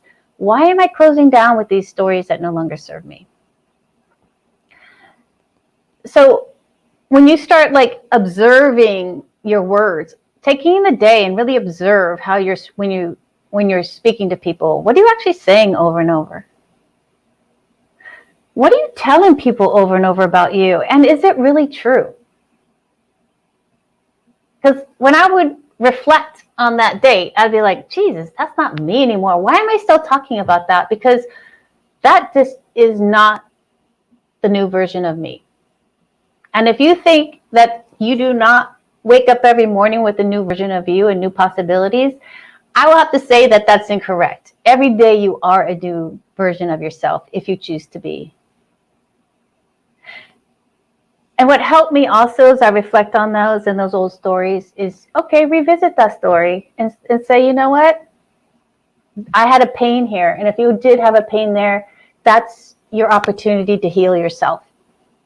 Because that person, about what the story is about, it's not their responsibility. It's your responsibility. Go in and forgive yourself in that moment. Love yourself in that moment, right? And release. Release people. Release yourself. Release yourself. So, yeah, those are what stories. I think stories are really such, they do us such a disservice in our life, for sure. Yeah, and again, we're going so fast. We're at our time with the round table.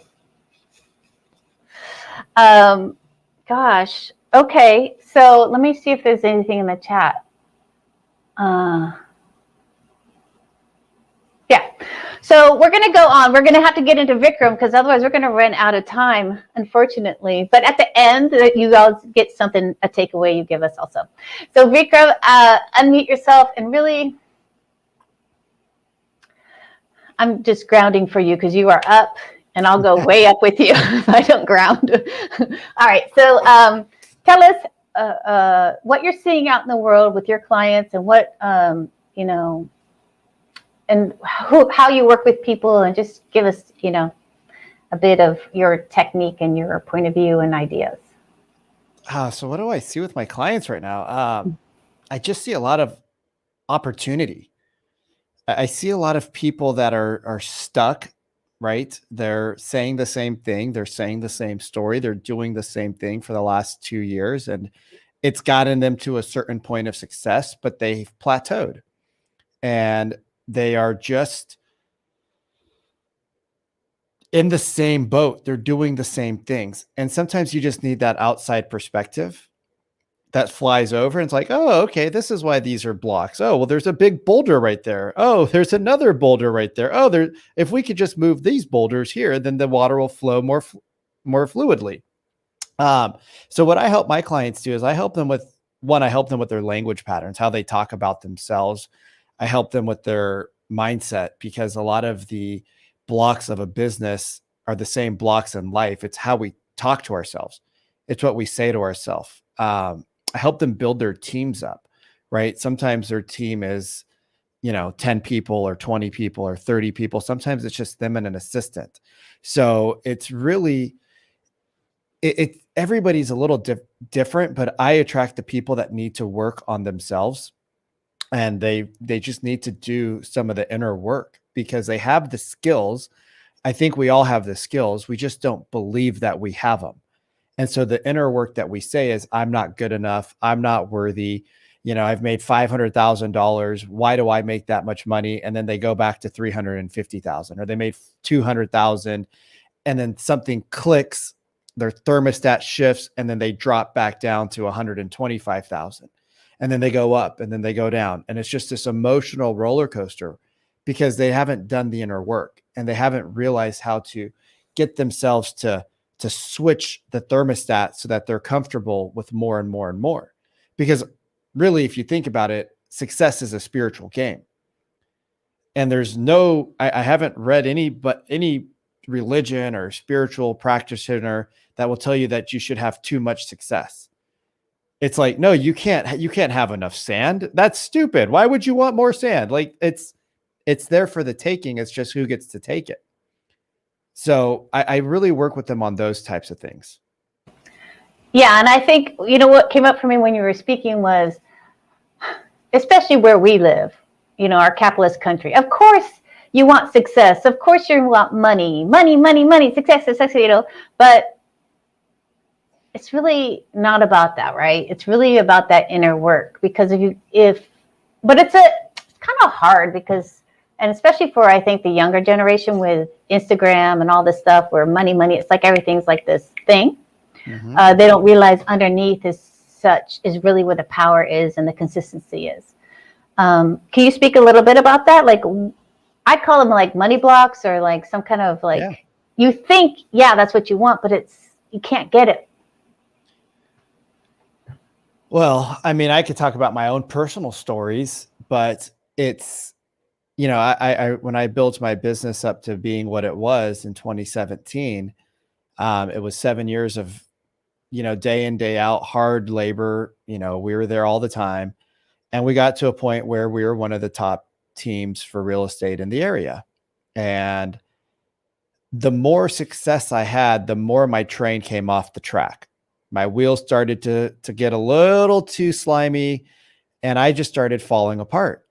And everybody from the outside's like, wait, what do you mean? You look the part, you talk the part, you have the clientele, you have the advertising, but inside I didn't see myself as the same that I saw other people. And so my money block caused me to really derail my whole life, using a lot of alcohol, abusing people, just being just kind of a man whore. And I had to go inwards to go outwards. And it took me 5 years to realize, another couple of businesses, but it took me 5 years to realize that it's not about what the outside sees. It's about what you see yourself first. And if you don't change the view that you have, it doesn't matter. Somebody might look to the right and see a beautiful horizon. You might look to the right and you can't see anything because you're depressed. You're blocked. And so we do have energy blocks in us. We do have money blocks in us. We do have success blocks, happiness blocks. And a lot of it comes from our childhood, right? What did the people say from 0 to 6 years old? How were you programmed from 0 to 6, right? Did your parents say money is the root of all evil? It's hard to make money. Money doesn't grow on trees, right? What was it said to you as a child that made you think the way that you think? Like, we all have these cell phones, right? And every couple of weeks, my cell phone's like, oh, you need to restart it at night, charge it at night so that it can get a reset. It can get an update. It can get this, it can get that. Well, think about it. There's thousands of software programmers working all day long to update this little piece of junk. Who's reprogramming this thing right here? Right? You listen to Instagram, you listen to Facebook, you listen to Twitter, you listen to CNN or Fox or MSNBC. They all have their own biases. They're just plugging them into your brain. And then the more people watch the news, the more people get upset, right? So I live a very curated life. I don't have a TV in my place. I don't have Netflix, right? I don't have all this like social, like I'm on social media, but I'm not scrolling through it. Like I have people, and if I don't like their stuff, I just take them off. Family, you guys keep saying negative stuff. Goodbye. Like, oh, isn't that bad to delete your family members? I'm like, do you think they care about me if they're saying all this negativity about me? Peace. So I curate my life very carefully about what goes in, because I'm not going to give unless you're giving me money, I'm not going to give you space in my brain. I want to speak into that because I think that is so important. And we don't do enough of that because we don't want to be mean, or we don't want to feel like, and, at some point it's like cutting off the influences coming in allows you to actually figure out who you are and what you really want. So can you speak into that and like how, how can that look for a person, and even in business? Because I'm going to tell you, as an entrepreneur, if I go out there and look at everybody, I get really confused. The confusion is real, and you start doubting instead of like staying with myself and what I truly desire and what I want and what I think I can serve in this world. So one of my clients that I'm working with has like 7 businesses, and none of them are doing super well. But the one that could make him like $1 million in under 2 years because of his base, because all the other 6 businesses somewhat support this one business, he like neglects it. And I'm like, why don't you just go all in there, get to where you want to be, and then build a team around all the other stuff? Or maybe you built the other 6 businesses because you were trying to get to that $1 million mark. And instead of being stuck at 300,000 with huge overhead, why don't you just put all of that energy and resource into one thing? And sometimes you got to go small to go big, right? You got to go small if you want to go big. If you talk about, like, I could talk about a little bit of what TJ talked about, but I would be much less of an expert. But I know a little bit about it. Mm-hmm. But if I spent all of my time trying to be a TJ, I wouldn't be a Vikram. And vice versa, if TJ started talking about a bunch of things that he knew just a little bit about, it wouldn't be enough to give people enough to take home. But if he stays in his lane, I stay in my lane, Jack stays in his lane, Amy stays in her lane, and we work together as a team, I can take from TJ and Amy and Jack, and I can take what I got, and I can go a lot faster. They say, if you want to go fast, go alone. If you want to go far, go together. Right? So you have to have a team. Like I have a therapist that I recommend to all my clients, get a therapist. They're like, why, Vikram? We're not crazy. That's how I know you're crazy. I'm like, get a personal trainer, right? Get somebody to help you with your finances. Get somebody to help you with your spirituality, right? Like get somebody to help you with all the different buckets of life that make your wheel of life round. Because what happens is people come in and they get a business coach, right? And the business coach or the business consultant helps you make this piece of the pie bigger. But if you've ever watched the Flintstones, if you ever saw the tires, they were made of rocks. Well, they weren't very smooth, right? Right. Well, that's how most people go around life. They're like, oh, this is money's good. Or we're nice and smooth. And then as we roll forward and we have to go home and see our wife or our husband, all of a sudden it's like thump. And then you got the kids, thump, thump, right? Then you got the dog that you just want to kick, thump, right? So you have one bucket that's good. Oh, wait. And now I weigh 250 pounds and I can't go up my stairs.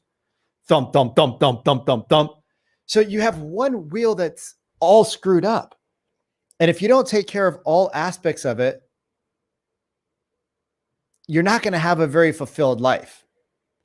And so what I work with my clients on is how do we not just make more money, but how do we buy back our time so that we can get more fulfillment? Yes. And as I like doing this Unstoppable You every month, I do not do the back end stuff. It's like I have Jaya. Everyone knows Jaya. She's great. Right on the. I always try to mention her in every live because she's awesome. That she takes that on. So I'm not stressing myself and take it. But it took me like a good year to kind of learn that lesson because you feel like you need to do everything. You know, I was like, I need to understand every aspect of my business. You know, you tell yourself these stories that aren't true all the time. So, and as you're speaking and talking about it, it's like, yeah, why do we think that we can handle everything in life alone? We're just so capable. So yeah, can you, oh, Vikram disappeared. He'll pop back on. There he is. He's coming back on, ladies and gentlemen. Hello. Did you? Okay, you need to hire someone to push that button for you. I should never be allowed to touch anything that has technology. I'm the worst Indian ever when it comes to technology. I am a fake Indian. I swear to God. Oh, sorry. Yeah. Can I jump in there a sec for Vikram? There's a book, I'm not sure if you've heard of it, called Essentialism by a guy called Greg McKeown. No. A Scottish guy who's got a PhD basically in exactly what you were just talking about. I definitely recommend you read it. It's called Essentialism, and it talks about the pursuit for less but better. And he talks about, in the very first page, he writes this very simple diagram that's your energy as you wake up in the morning. It's 100%, right? You got this little circle, it's 100% energy, right? And he's like, right, if you to give 10% of energy to your dog, your work, your kids, your work, you know, your Instagram, to your Facebook, to whatever, like you're only going to grow those things at the 10% energy that you're giving them. And then on next to that, you've got this diagram of 100% energy and then one thing, like the essential thing. And if you give that 100% energy, then you will get 100% back out of that. And it's such a powerful book. And I read it actually at the beginning of this whole pandemic last year, when I actually had lost my job and didn't have a business. I literally started my business 2 days into lockdown, or 2 days into the pandemic, and read this book, and it changed the game for me. So yeah, I recommend you read it because I think you'll get a lot out of it. Thank you for that, Jack. So Vikram, tell me, or do you have a comment for that? No. Vikram. Okay. So yeah. So I'm going to go back into questioning it. So Vikram, when you, so why do you think we think that we could do everything really good, really well, and be successful in that? Because nobody ever taught us that. See, it's not our fault. We were taught to or to multitask. That's what we were taught. Like, hey, you can multitask. It was a term that came around when computers started. And so we were taught like, oh, but actually what happens is if you have 2 lines of code, you go here, then you go here, then you go here, then you go here. And you have to bounce back and forth. And it's what computers do. That's why you have so many processors in a computer. Well, our brain only has so much processing power. Our conscious mind is like maybe 5 to 8%. And then our subconscious mind is the other part of the brain. And then there's a whole part of our processing power that we haven't even tapped into because we just don't know how to tap into it. So in order to really be efficient, you have to be able to focus in on one thing, and then you could focus in on something else later. But if you focus on too many things at one time, like think about it. If you're working on a project and somebody comes and knocks on your door, hey, Vic, can you help me with this? Hey, Amy, can you help me with that? You have to stop what you're doing. Then you have to redirect your energy to what they're doing. But we were taught that you multitask. And it's like a badge of honor when it's like, oh my God, you're such a great multitasker. I'm like, no, that just means I'm such a procrastinator. I multitask because I don't want to clean my desk. I multitask because I don't want to write the emails back. I multitask because I don't want to make the prospecting calls. So it's not that we're good at everything. We're only really capable of doing one thing at one time. And the more we learn that we just need to focus on one thing at one time, right? Time blocking is your best friend. If you can become an expert like if you take one thing from me, it's learn how to time block and protect that time block. Like on my ground over there, you can't see it because I think I hit it. Oh no, it's right here. Like I have a thing that I put my cell phone in and I lock my cell phone in there. And you guys think I'm crazy, but I am crazy. Like I love my craziness. I lock my cell phone in here and I have a timer on the top. I had to move it for this thing. So now like I have an old cell phone and a new cell phone. And then I have an iPad that I connected to things too, which was like awesome until I realized like I can't fit the iPad in there. So I have to literally make my space protected so that I don't have distractions. Because if I do 1.5 hours of deep work with no distractions, that's like 5 hours of normal work. And the reason why we multitask is because we don't protect our time, right? I don't know if I'm allowed to swear on here, so I'm not going to, but I used to have a sign on my old office door that said, it had some 4-letter, very nice words, but it was essentially, if the house isn't burning down, don't F word bother me. Like if my dog's not dying, don't show up in here. And I teach that to all of my clients is first, you got to know how to time block. Second, you got to know how to protect your time blocks. But before you time block, before you start putting all your work into your schedule, put your fun in there. Plan a vacation a quarter out. Plan your date night with your spouse. Plan your gym time. Plan your kid time. I have to plan to walk my dog in the daytime. Otherwise, I'll forget. So it's like, 12 o'clock, he's got to go to the bathroom. I got to make sure I put that on my schedule. Otherwise, I'll just get into a zone and I'll just keep going. So you got to put the things that matter in there, and then you have to protect them. Because if you don't protect them, you're going to wake up in 10 years and you're not going to recognize who you were, but you might have a bank account that looks great, but everything else is going to slowly fall. And there's a book called The Slight Edge. And what he says in the book is that what's easy today becomes hard tomorrow. What's hard today becomes easy tomorrow. And typically the things that are hard to do today have an exponential growth upwards. The things that are easy to do today have an exponential growth downwards. So eat poorly, 10 years down the road, you're going to feel like crap. Eat healthy, 10 years down the road, you're going to have the energy of a 20-year-old. So don't multitask and don't think you can do everything because you're just wasting a ton of time. And literally, like, I have a virtual assistant that I'm going to hire 2 more of because I just hate doing so much stuff. So like everything that I hate doing, I just have her do. And she loves it. It's amazing. I know. And I want to speak into something you said in that, which is the word resistance. And I don't think we realize how resistance shows up in our world, and keeping it, like for me, resistant comes up. I get very creative. I'm very creative. I'm going to do my podcast. I'm going to do this and this and this because I don't want to send out that email. Yep. Right.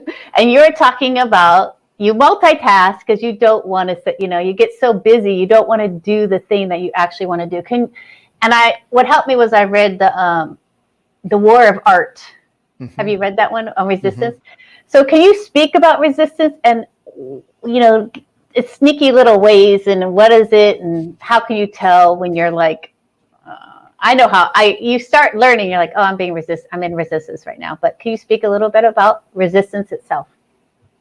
Resistance is cleaning for me. Mm-hmm. Like when I start cleaning my desk up and I start cleaning up all my stuff in the middle, not like at 6 o'clock in the afternoon. It's like in the middle of the day, I'm like, I have like if I showed you guys my desk, you'd laugh. Like this is my clean pile right here. So instead of not doing it, I just make a pile and I just stuff it in the corner.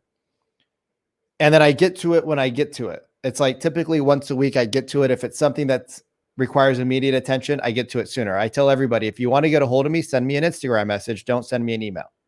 If you send me an email, I probably will never get to it.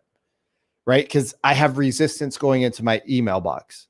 So I've learned how to get what I need from people, and I teach people what to do to get a hold of me, right? I teach people how to get a hold of me. And that's the same thing you have to do. You have to teach yourself what causes resistance. And then once you recognize the pattern, then you just have to build the discipline, right? It's just daily little habits, right? Little notes on my, like, I have all sorts of different color sticky notes. And guess where they go? They go on my mirror in my bathroom. They go on my mirrors on my computer screen. They go on my fridge, because I have to give myself little reminders of what to do throughout the day. Because I'm not very smart. Like I just created little tools to remind me of what I need to do to get to where I want to go. Because I know if I do the same thing over and over again, I'm just going to end up with the same results over and over again. So I have to use little reminders to keep me in line when I'm opening the fridge, right? Oh, you're doing the 75-day hard challenge, no chocolate. Okay, well, since chocolate's your kind of kryptonite, just put the chocolate really high out of sight, or just throw it away, give it away to somebody else, right? So when you know what you have resistance in, you either have to outsource it, you have to automate it, or you have to delegate it to somebody on your team, or you just ask yourself, if I do this, what am I not doing, right? By saying yes to something that doesn't produce a result, you're saying no to all of the opportunities that can. So if you want to make, my philosophy is, if you're in business for yourself, you should make $1 million in that business. There should be the opportunity for you to make $1 million in that business. You might not be there today, and that's okay. But if there is not an opportunity for you to make $1 million in that business, you need to either think bigger, or you need to find something else, because there's no reason for you to give up all of your time and energy to not make a decent amount of money, because we're going to a world where $1 million is going to become a salary. Like $100,000 has been the baseline for so long. And we're going to 10X. We're going to go from 100,000 to now corporations like Microsoft and Amazon. They're paying their people $300,000, $400,000, $500,000, $600,000 by the time you take in all their stock bonuses. And so you have to think differently, and you have to look at the resistance and say, okay, well, like, this is a tax document. Who can do it for me? And then you just take it. I don't even scan anymore. I take pictures, and then they print it up, and then they figure it out, because they realize that people like me don't do that type of stuff. So I just take a picture of it front and back. I send it to somebody else, and I'm like, read this. And they're like, Vic, you can't even read your mail? I'm like, no. They're like, why? I said, because I won't do it. And so I just learned to outsource as much stuff as possible so that I can just do what I know I'm really good at. And I can have more time for things like this and podcasts and talking to people and working with people versus reading stuff like this, which will sit on my desk for 3 months and then I'll have a late fee for it. So I just take pictures of it. I send it to somebody else. I say, figure out what it says. If I need to do something, I'll do it. If I don't, I don't. And they have my credit card. They have my checking account. And I just don't touch anything.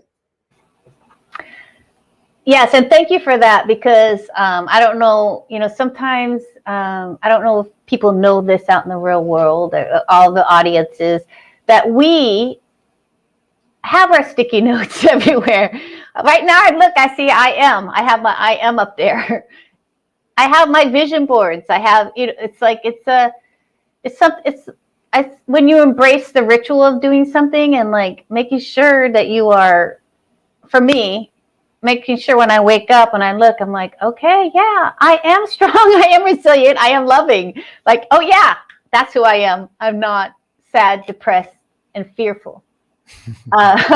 Which you can wake up that way at times, right? So having you saying that is, I think, gives everyone so much freedom, because I think we get lost in our own struggle. But letting go of a lot of the struggle is setting up systems that work for you. Totally. And when you have those systems, you get out of judgment and you get into really moving forward and finding ways of getting really what you want in this life and how you want it. Yeah. Well, I was talking to one of my coaches yesterday. I have a couple of different groups that I'm a part of, and it was a mastermind group. And he goes, and I said something, and he's like, Vikram, why would you say you don't have any systems? I'm like, well, they're just not as good as yours. He's like, don't compare yourself to me. I've been doing this for 7 years. You've been doing it for 7 months. He says, you have more systems in place than most people have after 3 years. I said, I know, it's because I hate working. He's like, exactly, because you work so hard that you don't want to do things repetitively. And so he's like, so you put the effort into building the foundation so that once you get to critical mass, your critical mass is so much bigger. And so when you don't have a foundation, your critical mass is here. But if you build a big foundation, you might have a critical mass that's here. And then you don't need to put in as many people right up front because you spent the time. So you just have to figure out where you want to invest it. Some people can't invest the time or they don't know how. So I work a lot with systems because systems really change the way that people think, because it allows them the freedom to actually not think about the day-to-day. It's like putting together a sales script. You use it because it allows you to actually be more engaged with your prospect than thinking about the next thing you have to say. Yes. Didn't mean to cut you off. Sorry. No, I appreciate that, because often I'm on these lives like, what am I doing? But with that, what's going to happen now? We hit our mark. And it's been a beautiful experience having all three of you gentlemen on the panel. And what I would like to do is, what I've been doing this last live is to really give our audience a takeaway, a poem, a song, to that they can really chew on and think about in their life today. So who wants to jump in and give us a takeaway? Okay, Jack. So my takeaway is quite simply to measure the gain, not the gap. Whatever you do in life, don't look at how far you've got to go. Don't look at the distance you've got to travel. Don't look at the thing you've got to eat, build, whatever it might be, because that will overwhelm you and it will probably make you stop and not take action. Think about what you're gaining as a result of even just taking one step forward in the right direction. So measure the gain, not the gap, and you will get more out of life that way. Thank you for that, Jack. Who wants to jump in next? All right, TJ. I love that, Jack. Also, Vikram, I'm a big believer in systems. I think it's crucial. What I would like to leave as a takeaway, though, is that our energy is our most precious commodity.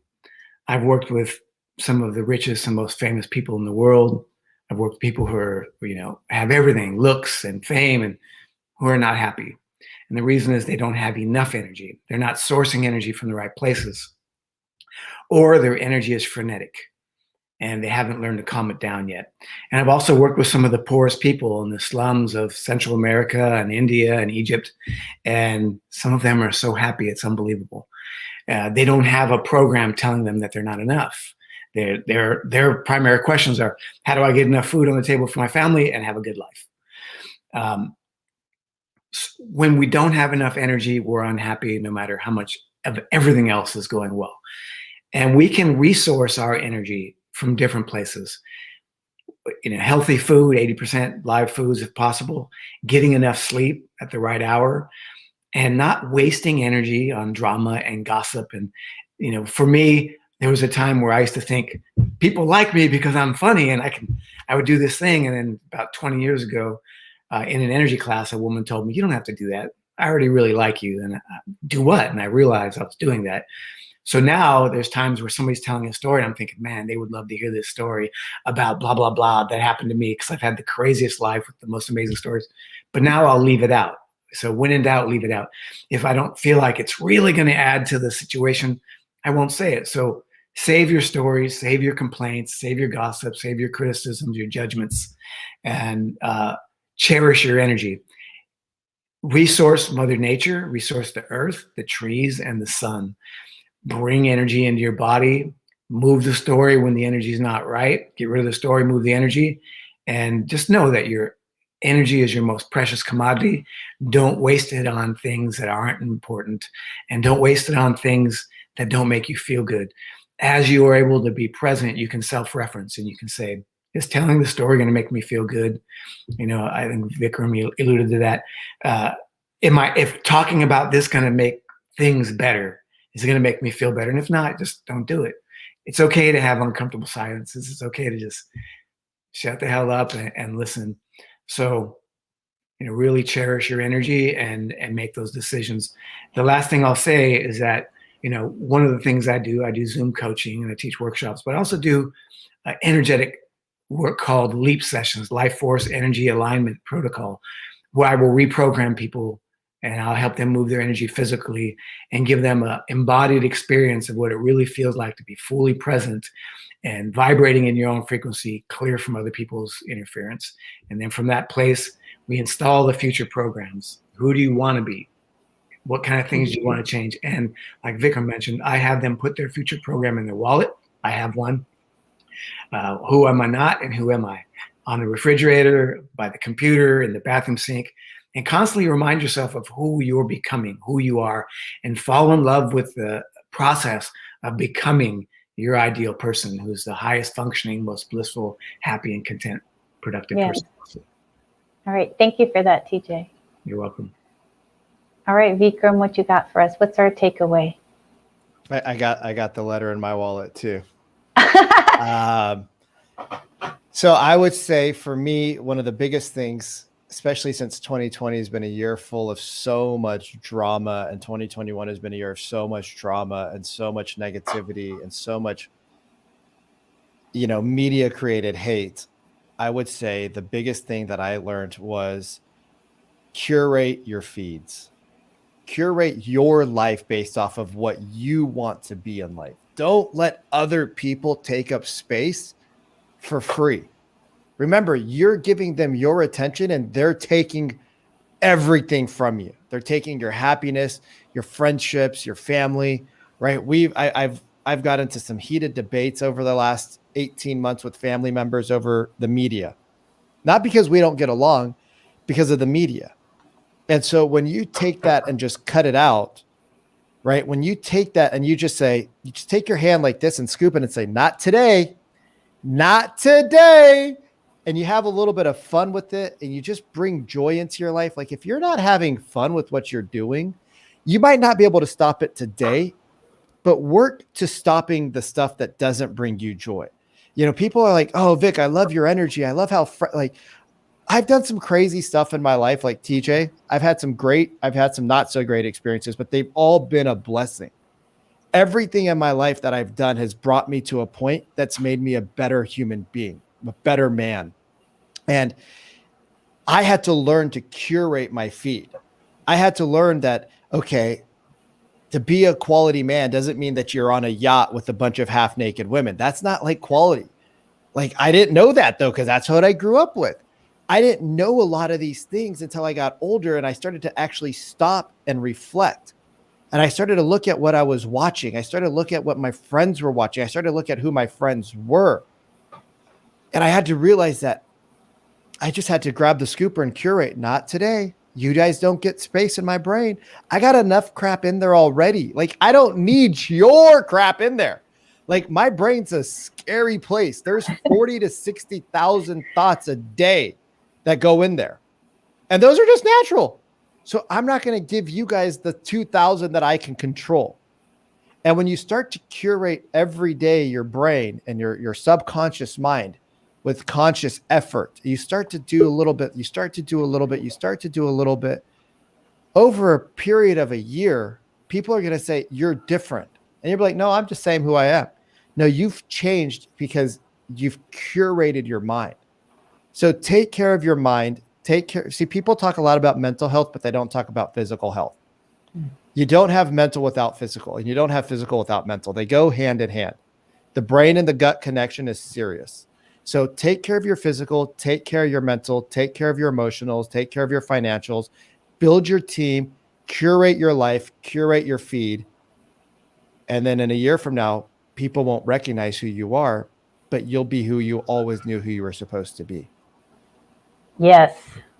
And I know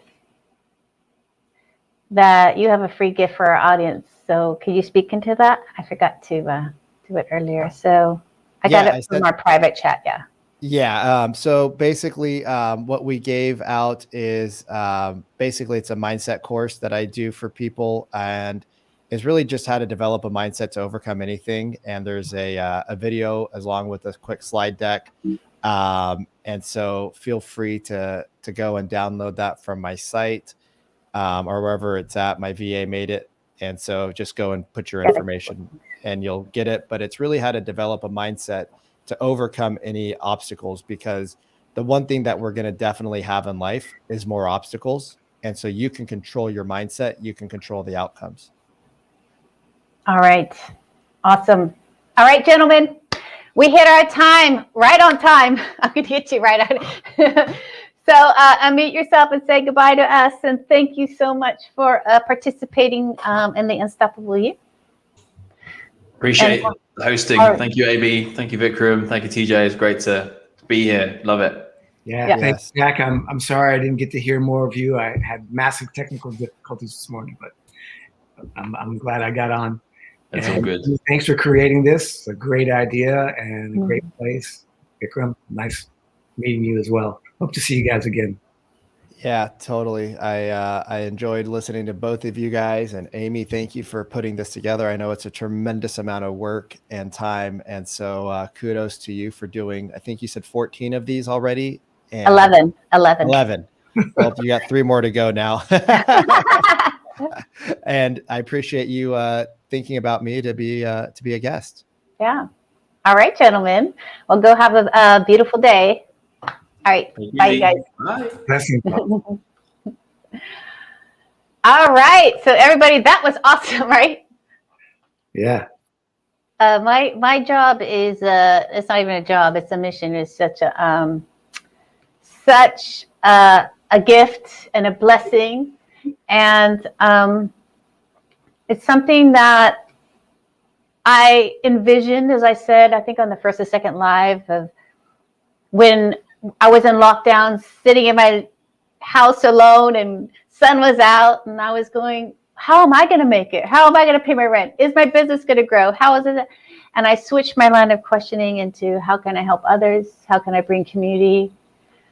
How can I bring together a group of women and some men to really foster community, foster love, foster peace, foster hope, and definitely foster freedom, because that's one of my big superpowers. So what's your vision? What's your big vision for your life? I mean, what are you really seeking? Put it in the chat box if you know. Are you seeking love? Are you seeking confidence, clarity, connection? What are you seeking right now? What's your big vision? Put it in the chat box and let me know. Are you looking for that amazing man? Are you looking for that amazing woman? What do you really want in this world? And do you feel that inner drive inside of you? We talked about that fire inside of us from Isaac Berry yesterday. He's a shaman. That inner fire that's like always burning inside of us, that's really how we truly feel about what we really want. And it's a fire inside of you that keeps burning. Even when it's just like an ember, you know, sometimes it's not that turned up. Maybe it feels kind of dormant at times, but you still feel it. And then it takes like one conversation, a fleeting thought, a movie, a connection, or even like today, to boom, it's back, it's inflamed. You're like, oh my God, yeah, that's really what I want. The flame is back. I'm hoping that we inspired that flame in you today. So yes, looking for a soulmate, love, business, resilience, your big visions, to be self-employed, looking for an amazing man. Make your declaration, feel that burning inside of you, that fire, that fire that you really desire something that's bigger than yourself. You're desiring something that builds connection, that builds love, that makes your life all like ooey and gooey and have like some weight to it. You know what I'm talking about? Oftentimes what I notice is that, we women, we want more confidence. We want more clarity and bring that flame. We want to bring that flame that we wake up with in the morning and go to sleep with at night. We want to bring that flame to fruition. But often we put ourselves last, or even we question our own worthiness, we don't even have like almost this, feeling of right to ask for what we want sometimes. And really, this is where I come in, and I can help you. I can help you clear your vision. I can help you let go of those stories that have been keeping you back. The stories that we spoke about earlier. The stories that keep you stuck from your soulmate, stuck from having the business you desire. And learn beautiful, creative ways, Let's learn beautiful, creative ways to communicate that actually fosters love and connection. And I want you to imagine walking into a room, any room, whether it's on a date, with your family, in a meeting, with confidence. Like that air of confidence that's like a breath of fresh air. And you're walking in, shoulders back, sitting down, and you're ready. Imagine saying what's true for you and standing in that truth with love and kindness. Imagine releasing others and yourself to those stories that keep you from your freedom in this life. And if you decided that now is the time. And if you decided, yes, I am so ready to listen to that fire inside of me, and you are done not feeling clear and confident and really just embodied in your really who you are, and you're no longer willing to tolerate anyone taking precedence over you and what you desire and what real flame and ideas and vision is living inside of you, and you are ready to put yourself first, then let's chat. So during this live, I've opened up some slots for you guys for us to connect and have a conversation. And this is a conversation.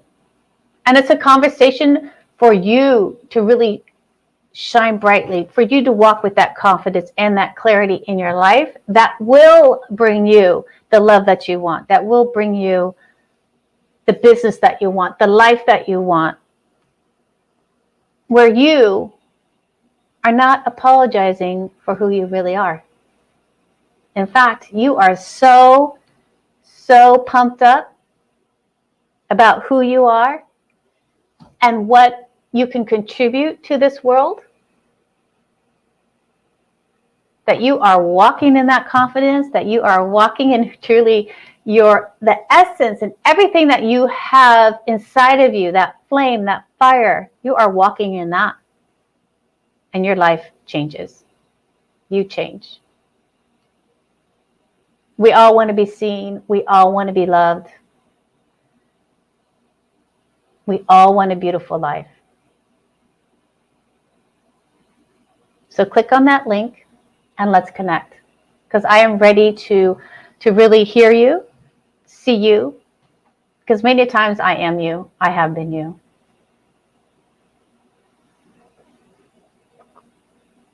And this is your time.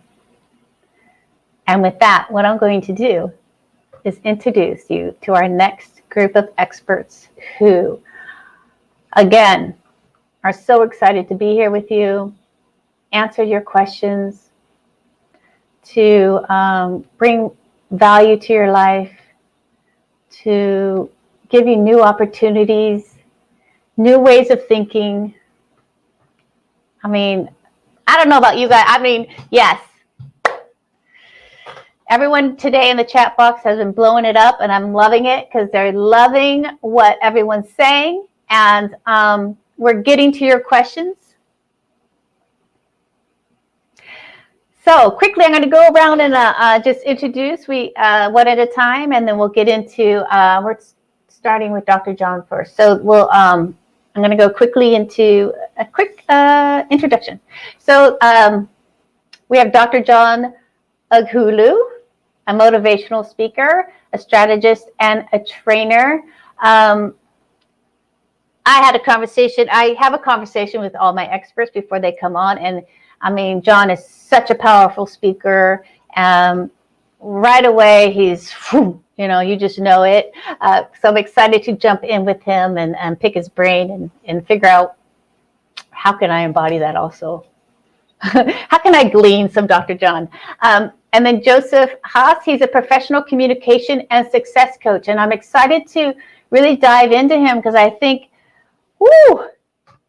communication is such an important aspect in our life, and no one ever teaches us how to do it. And do it effectively. Do it to create win-wins for people. If you watch this show, you know that I'm into creating win-wins for everybody. And then we have Liam Naden, and he is a speaker, a teacher, an author, and a researcher.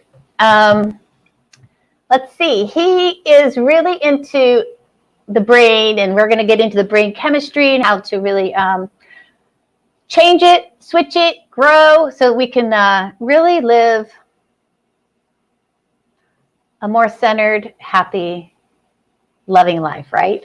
And with that, I'm going to unmute Dr. John. And if you could, Dr. John, introduce yourself and let us get to know you. And also, what are you seeing out in the world right now? And how do you help people? So, hello, everybody. First of all, I want to say, Amy, thank you for giving me the opportunity to, share some light and inspire someone out there. So you've already done the introduction. My name is Dr. John Ughulu. I am a motivational speaker, and I work with individuals and organizations to help them identify and eliminate limiting beliefs in their lives. And the two powerful speakers you just introduced, Liam and Joseph, it's a pleasure, a privilege and an honor sharing the stage with both of you. And I look forward to answering whatever questions that are out there. My job is to help people identify and eliminate limiting belief, which means I help them move from where they are to where they want to be. I help them achieve their strategic goals. So it's basically what I'm here for today. So thank you so much, Amy. You're welcome. So I know the title of your talk is like how to take charge. How to take charge. So can you speak into that a little bit and really, what does that actually mean? Because sometimes when you say how to take charge, we're like, woo, So can you talk about that? Can you talk about what does that mean? What does it look like? And what's the experience of that? Oh, yes. So basically it cuts across every area of life. And when we talk about leadership principles, it's one of those principles, how to take charge. Could be how to take charge of your life, how to take charge of your business, how to take charge even in relationships. So I love to talk about that because everything starts from the mindset. So for you to take charge of your life, you need to first of all see yourself as a leader in your own sphere, in your own life, right? So that's why I love to talk about it. It's basically one of the leadership principles of life, and it's a great topic. Taking charge means you are able to identify who you are, identify where you're from, identify why you are here, and identify where you are going. So those are questions I typically like to ask people when I'm talking about taking charge. Now, the late Dr. Miles Monroe, who is, was my mentor, or rather he's late now though, he made me understand the importance of answering those 5 major questions that can help people take charge of their lives. So I am doing my own part, helping people also figure out the answers to those basic 5 questions, which are: who am I? Where am I from? Why am I on earth? What can I do? And where am I going? Those questions sound easy, but the answers are pretty tough. It took some people months or even years and decades to figure out the answers to those questions. Some people were never able to figure it out in their lifetime. So my job is to work with people to help them take charge of their lives by showing them, guiding them how to figure out the answers to those questions. So it's a very, it's a topic I hold so dear to my heart. So I'm going to jump in there. Who am I? Many people say, well, I'm a wife, a mother, work, or da. But that's not really the, So really, who am I? How would we answer that? Really, because we are so attached to what we do, but it's not really who we are. So who am I? What are talk about that question. Go deeper with us with that. Okay, so basically, when you ask someone, like if I ask someone who hasn't figured out the answer to that question, who are you? They will typically say, okay, I'm a doctor, or I'm an engineer, or but that's not what that question really means. What we're aiming at is to help you know who you truly are, to help you understand that as a human being, you were created on purpose, with a purpose, and for a purpose. So it's our job to help you discover what that gift that you have within you is. Like, I am a vessel of hope. I am the voice of the voiceless. I am an abode of greatness. That's it. So everybody has a gift inside of them. Every human being was created on purpose, with a purpose, and for a purpose. So not until one is able to identify what that gift is, it becomes a problem to figure it out. They say just like the birds that were created to fly without the need to go to flight school, or even the fish created to swim without the need to attend swimming lessons, right? It means every creature, every human being was created with a gift inside of them. And when you discover what that gift is, then the answer to that question, who am I, will be answered 100%. Mm-hmm. Yes, thank you for that. And on some level, it's also so much more empowering to let go of these labels, right? And I think that's the switch, is when you go inside and really get empowered on actually who you are. You can start expressing from that instead of trying to reach something that might be unattainable at the moment or something like that. But you can always tap into your true guide of self, right? Right. Research has proved it that out of millions of sperms, only one is normally chosen to fertilize an egg, right? And it means everybody listening to us right now, everybody here right now, was that chosen one. So out of millions, the chosen one was the special one. So it means we're all special. It means we all have something special inside of us. We all are an abode of greatness. So my job is to constantly help people move from where they are to where they want to be, and to help them identify who they truly are. All right, we're going to go to number 2, because where am I? Now I could say, well, I'm in Los Angeles, California. Yeah, but let's where talk am I about, from? Yeah, Where am I from? Right. I'm from Los Angeles, California. But let's talk about that. Like, get us deeper into that. Okay, so basically that question requires everybody to search deeply into their souls and forget about the fact that you are from a particular county, you are from a particular, womb, because your parents were vessels that were used to bring you to life.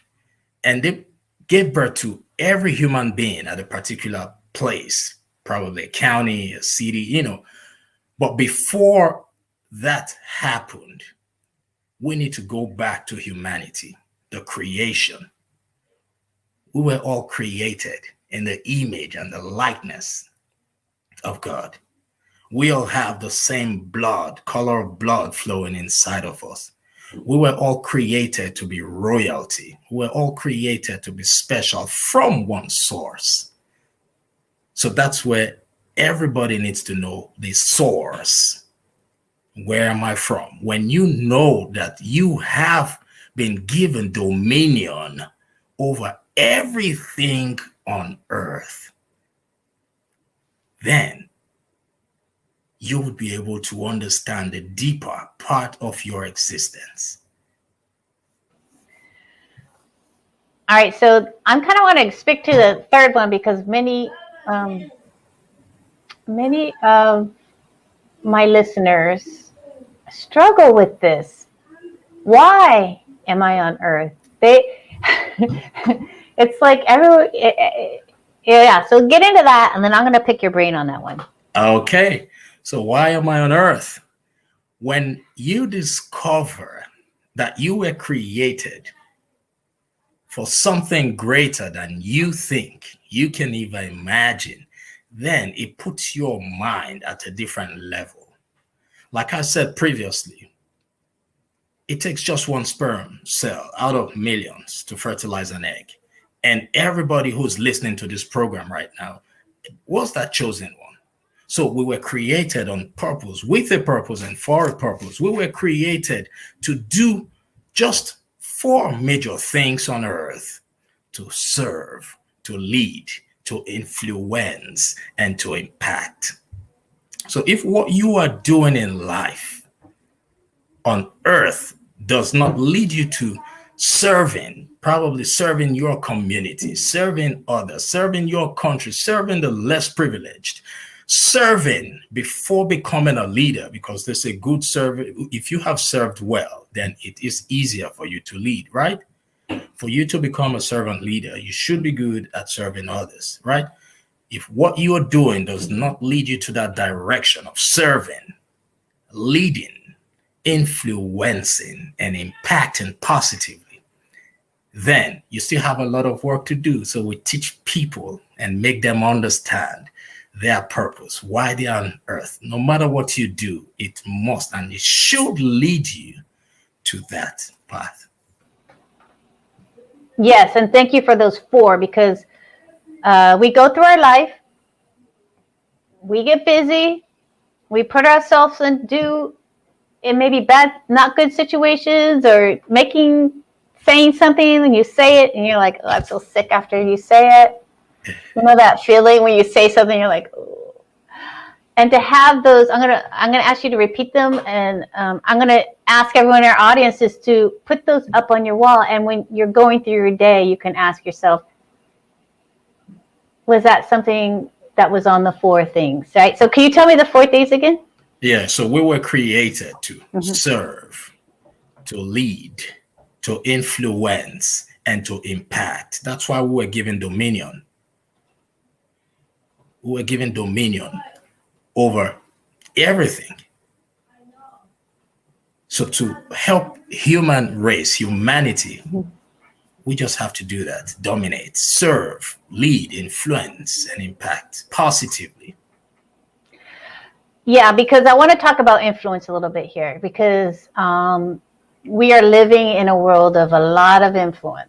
The influences, back when I was a kid, there was less influence around me because there was more openness and space. Right. But now it's like we are inundated with so many influencers, right? And to talk about, well, influence can either go positive or negatively if we choose it. So can you talk about that two-way street of influence. Right. So first of all, I want you to understand, and those who are watching the program now, to understand that words are powerful. I used to be a very shy person, so shy that I couldn't even imagine myself climbing a stage and giving a 30 seconds toast, like for a birthday. It was that bad. And I had so much love for public speakers because I knew they knew how to use their words to influence, right? But what did I do? Because of the love I had for public speaking, yet I had a limiting belief, I decided to work on my limiting belief so I can become one of the influencers as well, right? And being a public speaker, I've come to realize that our words can make and break. Our words are powerful. You know, I don't know what faith most of your followers are, but I'm a Christian. And according to the good book, in the beginning was the Word, and the Word was with God, and the Word was God. The good book teaches us that words brought forth what we are enjoying today, right? And I have had the opportunity to speak to people, to activate people positively, because you are an authority. And as an authority, people trust you. They look up to you. So with your words, you can make things happen. Words are so powerful. So that is positive influence, influencing people to understand who they truly are. That's the part I have chosen as a public speaker, although it took me a lot of struggle. It took me a lot to even get to where I am right now. I am microphone hungry because I know the importance of influence. I know that what I do always puts me at the front of every gathering. Unlike before I became an influencer, I was comfortable being at the back or at the middle. But right now, I'm microphone hungry. I'm always acknowledged and brought forward to speak because of what? My ability to influence, right? But I do it positively. Then, when you do not undergo the right training, there is a high possibility that you could influence people to the wrong direction. Because as a leader, empathy is paramount.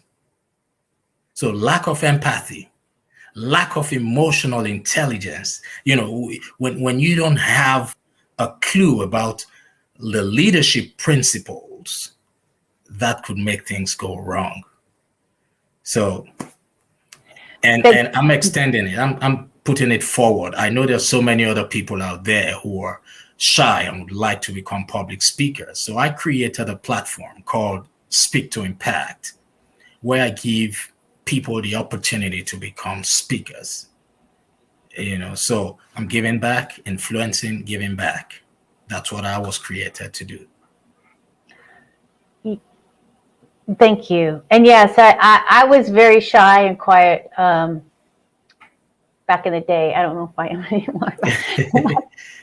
But really, to be honest with you, one of the visions behind this platform that I set up back in August was for me to, put myself out there, because it is in my, it's easy for me not to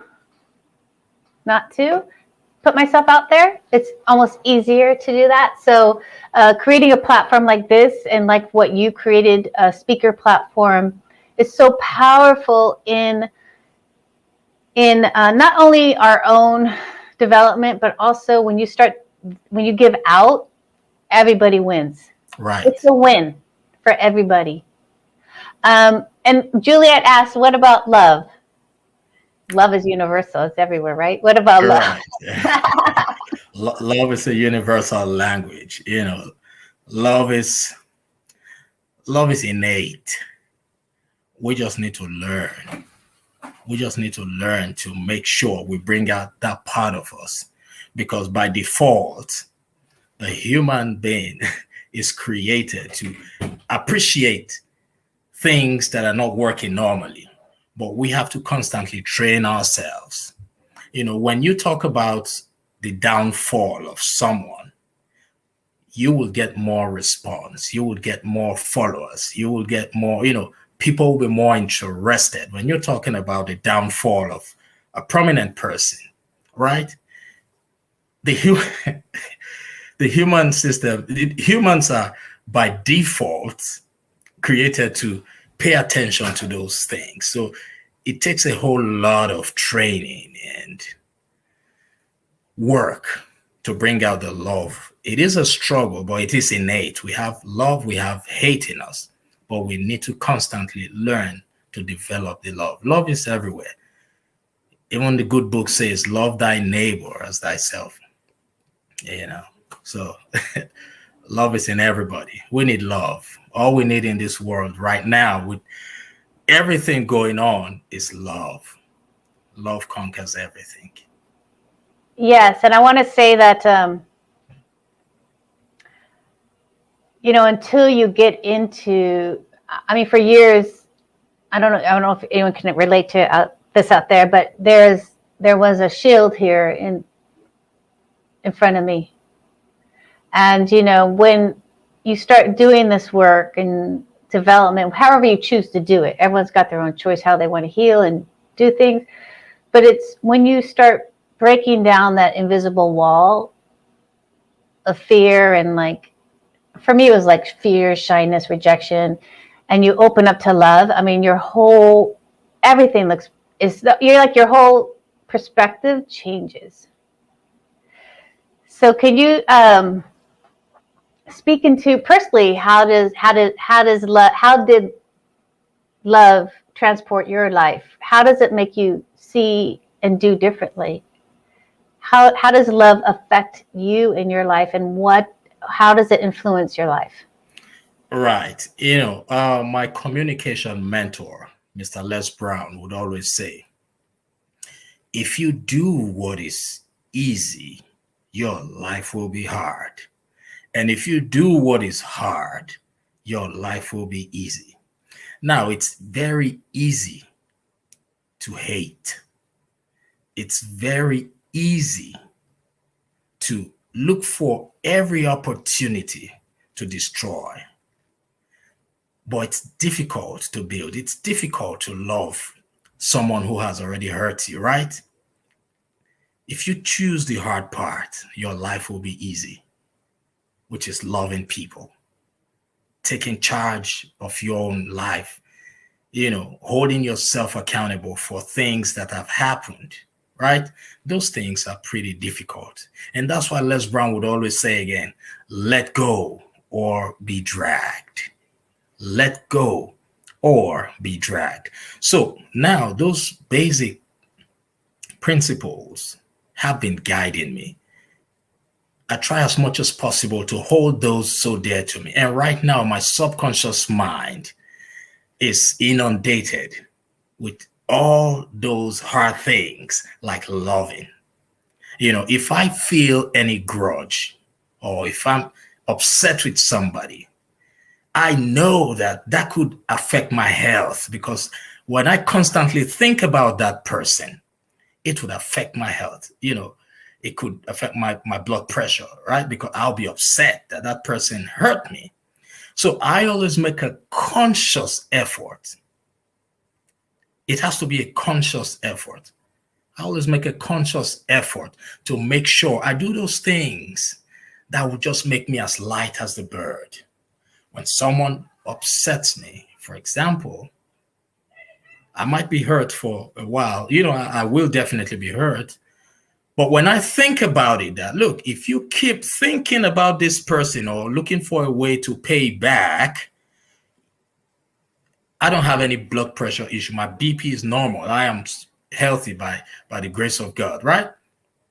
When I think about it, this little act can turn you into somebody who would be on pills for life. So why don't you just let go? So that's what I do. I make a conscious effort, and I always tell people, do that. I will be the one to run to those people who have done me wrong and say, okay, it's all right, no problem, let's go. But I would learn from that and know how to, go with that person. It's either end the relationship, but on a note that I can still call that person and say, hi, how are you? But on the issue that caused the problem, it will be a no. So let go or be dragged. So to everybody who's listening to this program right now, always remember, if you do what is easy, like hating on people, having grudges, blaming people, and not forgiving, those are easy things. Your life will be hard. If you do what is hard by letting go, your life will be easy. I know, and it is a practice to let go. But once you, it is a practice. But once you start like doing it over and over, it's just so much easier. And it's not like some people feel like, well, then they want to hold on to that rightness and being right. But it's exhausting. It's such an exhausting place to be. And so I'm very detached from many things. I've taught kids for over 20 something years. So you have to really learn to detach pretty quickly, like when things happen, because they're very honest. Kids are very honest. Right. So that practice of an insult or something happening and me having to let go, whether it's trying to get them perfect or whatever it is, but it is a practice. So how can you give us some little bit of help? Like, how can we start practicing that release of just letting go of something that hurt us or that was of conflict? Right. Okay. I will just give a few suggestions, and different people have different ways of approaching things. But I just want to first of all give the general overview of how the system processes data. We have the conscious mind and we have the subconscious mind, right? Information that comes into the system just flows through in and out through the conscious mind, right? And for information or data to get into the subconscious mind, it has to be as a result of repetition. That's why they say repetition is a very powerful thing, right? Things do not just deposit themselves in the subconscious mind without repetition. So when you first of all make up your mind that you're going to choose love over hate, it's hard work and it has to be done repeatedly. That's why Louis Pugh said, there is nothing more powerful than a made-up mind. So all you require is to first of all make up your mind to choose the hard one and constantly feed your mind with that positivity of letting go. When you practice it from time to time,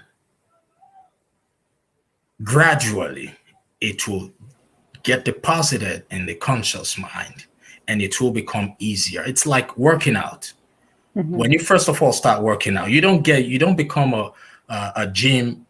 You don't get too used to the gym at the beginning, right? It takes a conscious effort. You have to go from days, months, weeks before. Even after 1 year, you can still drop out, right? Yeah. It takes a conscious effort. Train yourself to understand that you must work hard at the initial part, right? Mm-hmm. And a lot of people do some breathing exercises, right? Mm-hmm. Some people do yoga. Some people try to occupy themselves with different things, right? But what works for me is that I immediately remind myself that your decision could either destroy or create. Make a choice now. Mm-hmm. Thank you. That's it. All right. Well, I know you have a gift for our audience. I'm going to put it in the chat box if you could speak on it. It's a free guest ticket. Okay. Well, right. Sorry. Did you hear that part? I know you have a free gift for our audience, so I put it in the chat box. I think I was muted. I put it in the chat box for their free gift, which is a free guest ticket. Can you tell them about it? Oh, can you hear me? Oh, yes, I can see. Can you hear me? Okay, yeah. Yeah, I see that now. Yeah. So if you go to my website, maincityevents.com, we are having a 2-day seminar, a 2-day summit in Georgia, where people who want to become public speakers, or people who want to identify and eliminate limiting beliefs in their lives, can just come and hear from powerful speakers that would help you move from where you are to where you want to be. So if you go to that website, you can register to attend the event for free. So I'll be expecting everybody. Thank you. Oh, thank you, Dr. John. My pleasure. I'm going to check it out because, public speaking is one of my, that was my first thought. I'll be a public speaker. I am a public speaker, right? I'm here. It's fun. Yeah. It's fun. We activate people. We activate them positively to their greatness. Yes, I can see that and hear that. All right. So next we have Joseph. I'm going to, if you will unmute yourself, Joseph, and introduce yourself to us. I know you're up nice and early. I hope you had some coffee this morning. And tell us about yourself and, and your work and, what you're seeing out there in the world today and who you serve. So, Amy, thank you very much for the invite. It's great to be with these great guest speakers, and I really appreciate the effort that you took to put us all together and help more people, because it's all about helping people, especially in this time at the moment with what's going on in the world. It's really great to get people together to help other people. And I know that your time is valuable, so I've got a deal for you. I'm going to provide as much value as I can in the time because it's your valuable time. So what I do, I'm a professional communication skills coach, and also I'm a success coach. My background comes from IT. I was a network engineer connecting computers together, but I realized and discovered that my destiny and my purpose is to actually help people communicate better with themselves and with others to be able to get what they want out of life, advance in their career or business, through organizing their time, their self-communication, communication with others, and also to manage stress and get their mind right. And when their mind is right, everything else is right. So that's what I do, and I work one-on-one with people. And today, I would like to speak about effective communication with yourself and with others to get what you want out of life. Hi, I'm here. I'm sorry. I'm trying to do the chat box in I'm excited to speak to you about this because, as I said, I think our communication skills really need to be reminded all the time about how to really switch up the way we communicate, play with the way we communicate, and find new ways to do that. So first, I'm going to start what do you see are the biggest issues with communication in like couples or your business, or like what's the biggest thing? My mentor said that most communication is miscommunication. So we think that we understand people and we think we can read people, but we don't. But we think, like when you have couples together, I know what she's thinking. No, you don't. You have to ask and clarify and find what people are thinking. The other thing that you do is when you present yourself, you've got to have two things. People judge you unconsciously on your warmth and how you connect with people and how competent you are. So we always have to show our warmth And also we have to show that we're competent in what we do. In a job interview, in a professional interview, when you meet new people, those are the two things that happen. And you always have to smile. People don't smile these days. Smiling is just a welcome. It's like the universal language of welcoming you in. Bright smile, warm, you want to talk and engage with that person. So the thing that I see at the moment is there's lack of clarity. People don't know exactly what they want. And it's our job to clarify that. We are mirrors to the person, to clarify their thoughts, to clarify what they want. And you can't do it on your own because you can't see yourself if you're in the picture.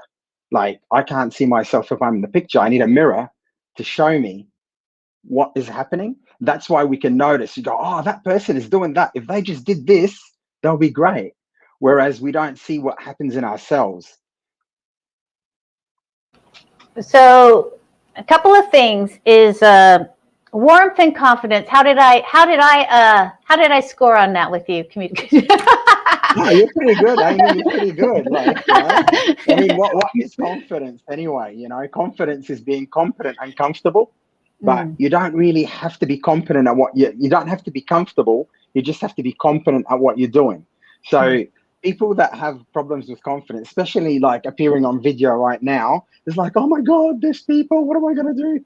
It's scary, but you start small. So if I'm, for example, a surgeon and you're a pilot and they put me in your plane to be, you know, to fly the plane, I'm not going to be confident. I don't have a clue. I'm a surgeon. And if I put you in the operating theater, you're not going to be able to operate because you're a pilot. You're not a surgeon. So you have to practice what you want to do and then go and do it. There's nothing that limits you except your thoughts of it. And once you've practiced it, you've done it. So confidence is just competent. And if you feel comfortable, it's a bonus. I could be right now scared, but if I'm not showing it, you won't know the difference, right? So I'll appear confident. So you can always pretend that you're confident, and that will show that you're confident as long as you know what you're doing. And to know what you're doing, you learn it. If it's big, you chunk it down. You do a little video, hi, send it to a friend, do a video call, add 2 people on the video call, then talk to 10 people slowly. So always chunk it down and build it up.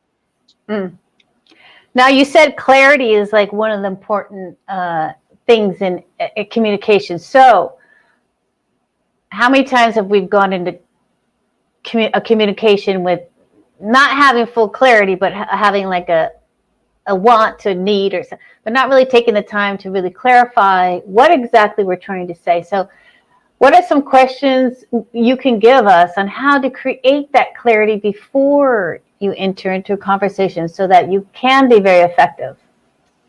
Well, first of all, you have to know what the outcome of the communication is. You have to know what the outcome is. Once you know the outcome, you can then clarify that. And Stephen Covey said, seek to understand before being understood. And we seem to listen to respond. We don't listen to understand. So when you listen to respond, you're not getting the other person's all the story or what they want to tell you. You have to take that on board, listen really to understand, then respond. And the quality of our life, Marcus Aurelius said, the quality of your life or your happiness depends on the qualities of your thoughts. Your thoughts is your self-communication. So you have to be clear with yourself first, what you want, become clear. And we think we know what we want, but from working with multiple people, we don't know what we want. Somebody might say, hey, I want to lose weight. Great. But actually what they're looking for is they want to be healthy. There's a bigger thing. They want to be healthy. They want to have self-care. They want to be able to meet the man of their dreams or the girl of their dreams. It's not the thing that we think that we want. It's something else. So we have to clarify it to ourselves. And in addition to that, when you're communicating with somebody, you have to clarify what they want. Like you can repeat to them, did I get you straight? Did I understand what you meant? And then you respond. Don't just listen to respond. Listen to actually understand. And also the way we connect with each other is through empathy. And you might have heard, like when you talk to people, maintain eye contact. But what do? Left eye, right eye, both eyes. It's always good to look in the left eye. On the computer, you can't do it though. So you look in the camera, you're looking at them, not looking down. But when you meet people, you look into their left eye. The left eye will activate the right side of the brain, and that will make them more empathetic with you. You'll create a stronger connection because you want to be the quickest way to connect with somebody is to put yourself in their shoes, feel what they're feeling, but don't carry it, because it might be you're working with somebody that, you know, there's a lot of stuff there. You want to care but not carry. And then when you look into the left eye, you activate the right side of the brain. There's more empathy, there's a stronger connection that gets formed. And depending on the topic that you're talking about, you ask questions appropriately to make sure you understand what they're trying to tell you and you're clear. And as effective communicators, we have to be responsible for both sides of the communication. I'm responsible for what I'm saying, making sure that you understand, and I'm also making sure that I understand you. And then we'll be clear. We'll be on the same page, in the same book, on the same line. So I know in our world, we know the term called active listening. Can you kind of talk about what active listening is and how beneficial it is and how to start practicing that? Because it is a practice. It is a practice for sure to actively listen and hold that space. So can you speak into that and the gift of that? The main thing is you seek to understand you have to be interesting by being interested. So when somebody's talking to you, you listen. You don't talk over them. You wait till they finish, and then you clarify because you're trying to understand what they're trying to tell you. Most people listen to respond. They just listen to give an answer. Listen, and then, oh, I've got that. I've got it. They don't actually listen to understand. Or they might provide sympathy, which is not empathy. It's like, oh, poor you. Yeah, that would be difficult or whatever. That's not how you connect with people. How you connect with people is you put yourself in their shoes, you feel what they're going through, and you understand it. And when you understand, then you talk back to them and you don't steal their thunder. For example, you might tell me, I was driving and my car blew up, like, you know, my tire blew up. And I would go, oh, check out what happened to me. I was driving, my tires blew up, the car spun 10 times, and then the engine blew up. I stole your thunder. I didn't listen to what you said. I just jumped in with my story. I didn't give you enough time to finish. And I was just waiting for that moment for me to jump in and talk. So that's not active listening. Active listening is letting you finish what you're saying and going through the journey with you and understanding exactly where you're coming from and what happened. And then I can then talk to you after that, instead of just listening to respond or to say something better than what you just said. Yeah, and when you open that aspect up in your relationship of active listening, God, your partner feels so heard and so supportive. And I think that's one of the, I know that's one of the big push of this show is to really have to find love and support in all relationships. And can you speak a little bit more about that? Because when we are heard, and that is such a beautiful, beautiful space. It's the gift of understanding. Most people feel misunderstood. So when you actually listen and understand them, even in coaching, when we do coaching, people think coaching like little league stuff like that. It's not. It's actually supporting a person through transition and transformation to get them to where they want to be. And a lot of people say, oh my God, you listened, you understood. I have never felt this understood. So we have to listen to understand. It's very important. And ask the questions. Get to know your partner. Like, find out what they need when they're sad. Find out what they need when they're, being challenged. Find out what they need if they have success. Find out what they need if they're having a hard day, because it's different from one person to another. We're not all the same. And what I think I need, I'm going to give you, but that's not necessarily what you need. When I ask those questions, I'm working out your reality. I'm working out your map of the world and how you see it. Then I can respond appropriately. So, for example, if we have an argument, there's multiple levels to that. Is it a logical argument? Do we need to be aligned on our ideas? Is it something emotional? Do I need to comfort you? You know, or is it something that physical? I didn't take out the trash. We need to determine what it is and also focus on the issue, not focus on the person. Everybody wants to be the victim. Oh, you did that. Oh, you did that to me. Oh, I didn't. Whatever that is, it's not focusing on the issue. And when you point at somebody with one finger, three are pointing back at you. So what did you do? What's your part here? And then it's both of you. You're working together and aligning together and working to be aligned. Because when you're aligned, even in yourself, you come out very powerful. And when you're aligned with somebody, you're very powerful. It's like you become a force that joins together and becomes very powerful because you're aligned. So you have to understand, and through that understanding, you know how that person works. And then they have to trust you. You have to have trust, respect, honesty, connection, and understanding. If you have those, there's nowhere that it can fail. If you don't have those, then you're going to have resentment and problems, and then you're not going to come together. You're going to go away from each other. So it's very important to do that and always listen. Like, you take your skill, say if you worked in customer service, for example, you listen to your customer, you don't cut them off, you let them finish what they're saying, you take it on board. And where can I use that same skill? I use it with my partner, because that is going to get us closer. And always ask yourself, what can I do that will make us come closer? Not like, I'm going to do that because she did this, or whatever goes on in our head that blocks us. And when you get angry as well, you've got to realize, like a long time ago, somebody told me, only get angry if it's worth getting angry. And I used to be angry when I was younger. And then I read about this lady that had a chair. She always used to chuck it out of the window. I didn't reach that stage, but she converted her anger to gratitude.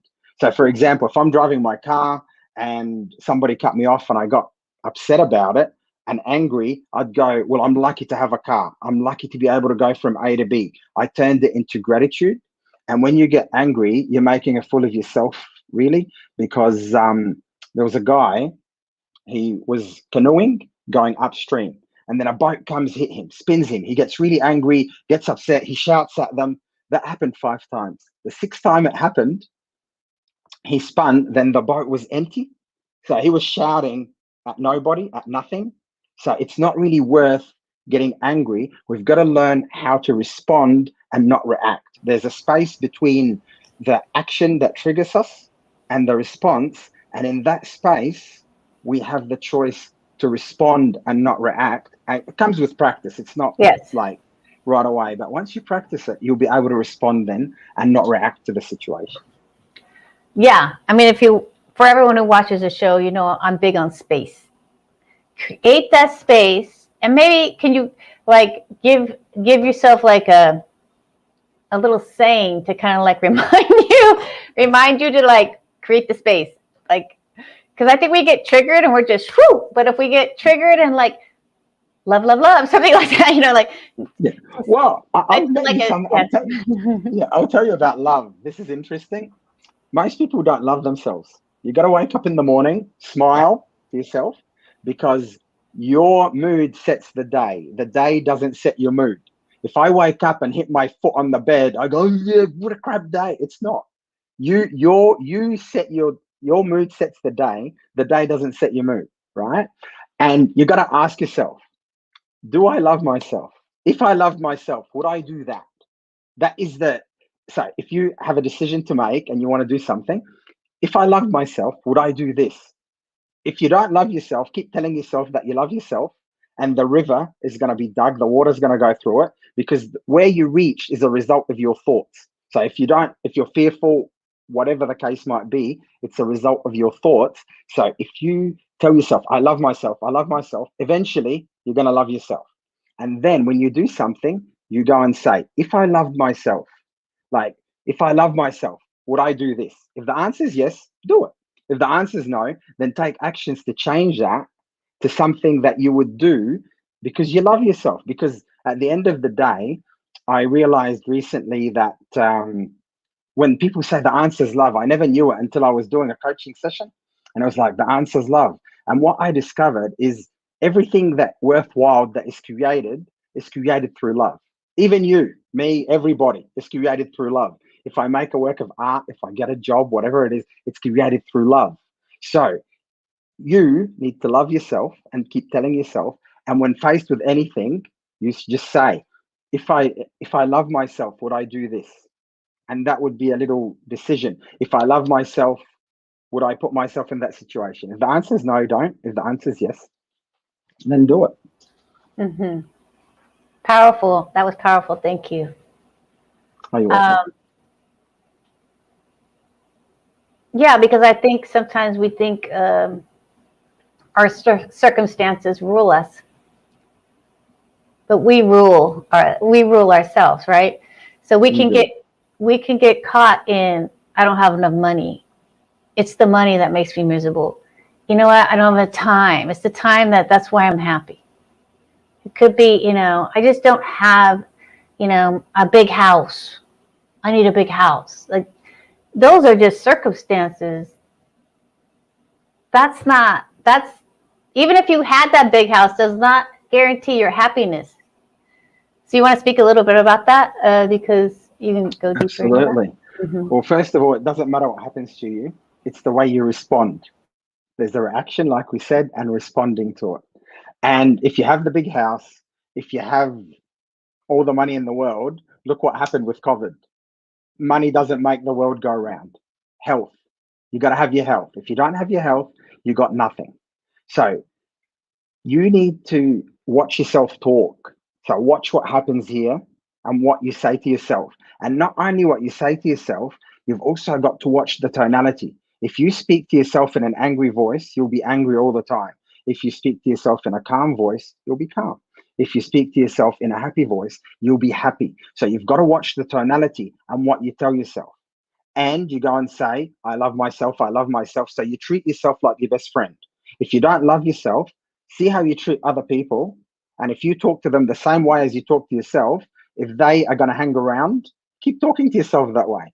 If they're not going to hang around, then don't talk to yourself that way. And as we get older, we have to shift our internal locus of focus. I'll say what that means. So when we're children, we've got external locus of focus. I'm going to do this. Is it all right? Like, I'm going to look for approval because I'm trying to figure out my way. As you get older, you need to understand and figure out your way. Then inside you, that's where the focus comes from.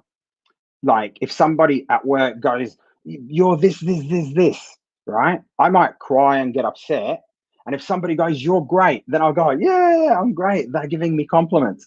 It has to come from within, not from without. If it doesn't come from within, if somebody goes and says, you're not wearing a great shirt, Joseph, I'm going to go, yeah, they don't understand about fashion. I like it because my opinion is what matters, not theirs. If you don't do that, you'll be like a piece of wood floating in the ocean. Every time a wave hits you, it will send you in different directions and you'll never reach the shore. So you've got to be able to swim to reach the shore, not be floating like the piece of wood. And the way to swim to reach the shore, you have to have internal locus of focus, whereas you know where you're going, you know where you're heading, you know what you're doing, and you then seek advice that supports what you're doing and seek advice from the people that actually have been where you have been, because you don't take, everybody's got an opinion and that's all great. But the person that's going to give you the great advice is the person that has been there, and they will give you the advice that you need to get from where you are to where you want to be. That's what you take on board. You don't take everything on board because we get programmed by other people. And this happened to me, for example. I used to work and it was an hour away from my house. And one of my friends said, in a year, you're going to be really bored driving to work. I wasn't bored. There was nothing. Until then, until he said it, I believed it went into me, became part of me, and then I started getting bored. So you've got to watch out what goes into you and have a solid reference from the inside, not be affected by what people tell you. And that solid reference will get you from where you are to where you want to be. And you need to do it. People are not going to do it for you, but you seek help in the process of you getting from where you are to where you want to be. That is so true, because most people are so happy to just dump on you. That's like their go-to. Let's do a dump. Let's just call everybody up and just dump my negativity on you. And it's our responsibility to get off the phone. It's not their responsibility to stop. It's our responsibility to say, there's someone at the door. I got to go. Okay? That's our responsibility, because people love to just go right to the negative, which is, you have a free gift for us. Yeah. Yeah, so it's how to handle criticism. Yeah. It's how to handle criticism at work and in your business or in personal life in general. So when people criticizes you, I show you 2 methods or 2 questions that you ask yourself that will enable you to handle criticism in a positive way, get the information that you need, and move forward. And before I go, I'll leave you with one little equation that, because I prepared like a few notes that I wanted to talk about, and it's just one simple little thing. I call it the progress equation, and it's pain. We all have pain, but we don't always process that. We just go and repeat the same thing all the time. So I might have met, a girl in the pub. We became boyfriend, girlfriend. We broke up. I go, well, she was a bad person. She might have been, she might have not, but I don't process it. And I go and meet the same girl and do the same thing again and again and again in a pattern. So when you process and reflect and analyze what happened, you can say, well, maybe the girls at the pub are not the ones for me. I need to meet one at meditation class, for example. So pain plus processing equals progress. And when I meet the girl at the meditation class, I've already processed that, analyzed it, and then I found a new way, or my action has changed, or I met a new person, but I'm progressing because I'm not doing the same thing anymore. Yeah. Mm-hmm. And to get the gift is just go to josephhas.com, click on the free gift, and you can get the video. And the way I work is I always provide simple solutions, because you don't have to modify everything about you, and change is hard. We can't it's hard to change, but if we just tweak the puzzle pieces, they'll fit in. We don't have to change it completely. Just tweak it, it fits in, and it will make your life better in general. All right, thank you for that. The gift is in the chat box. So what's going to happen next, Liam? We're going to introduce you to the program and what you've been waiting patiently. So what's going to happen is, why don't you give us a brief introduction of who you are, what you do, and then we're going to go into the round table, and then you're going to end this segment, Liam, with your interview.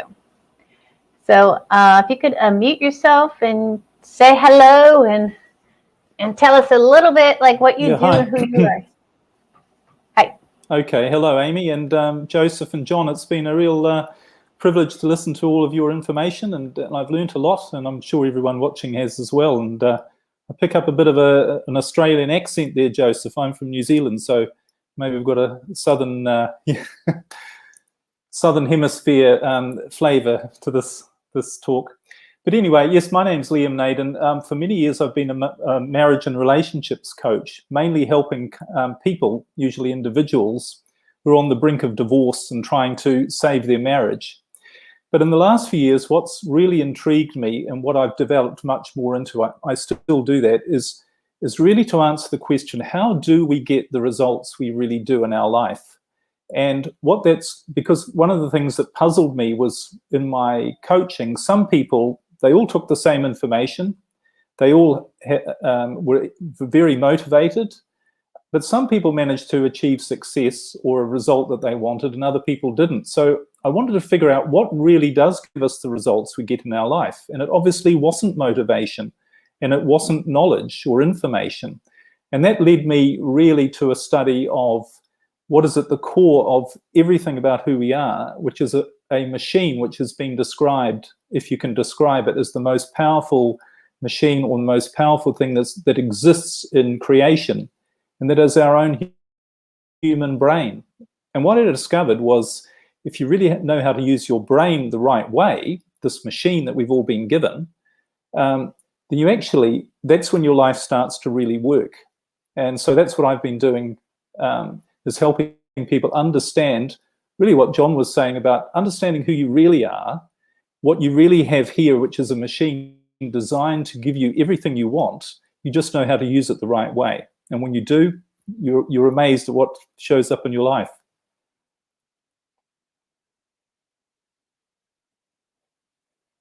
I can't hear you. I'm sorry.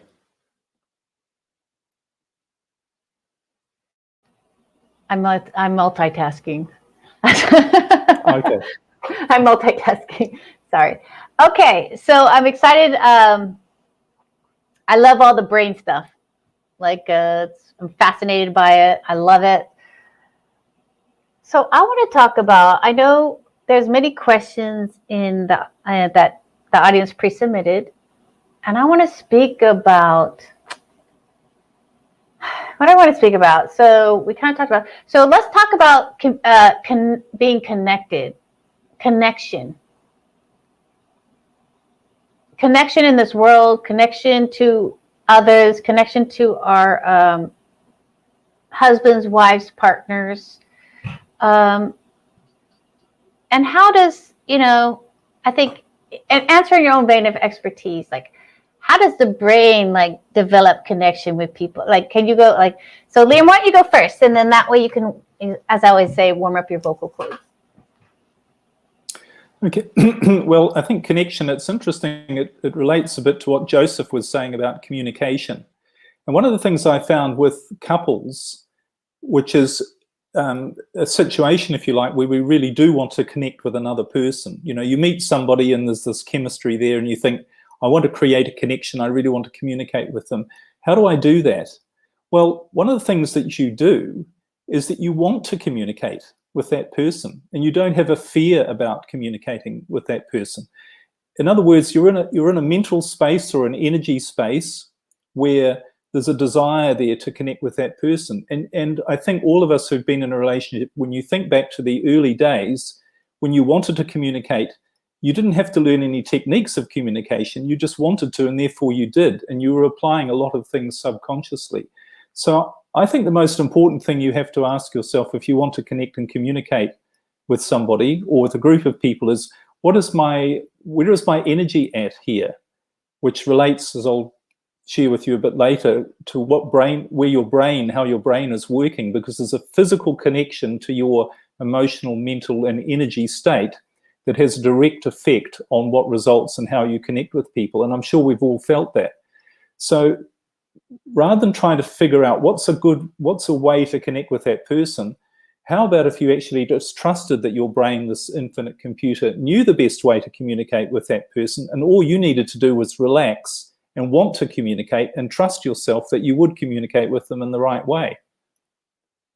That's maybe a slightly different approach that many people use, but when you think about it, you can either try and force something to happen, force a communication, or you can use an infinite computer which already knows how to do it, and you can just let that do the work, and that's your brain. So it's a lot about letting go, trusting that you are going to be able to communicate with that person. You want to communicate, and it's a bit different to trying to be worried about whether you're going to come across the right way or not.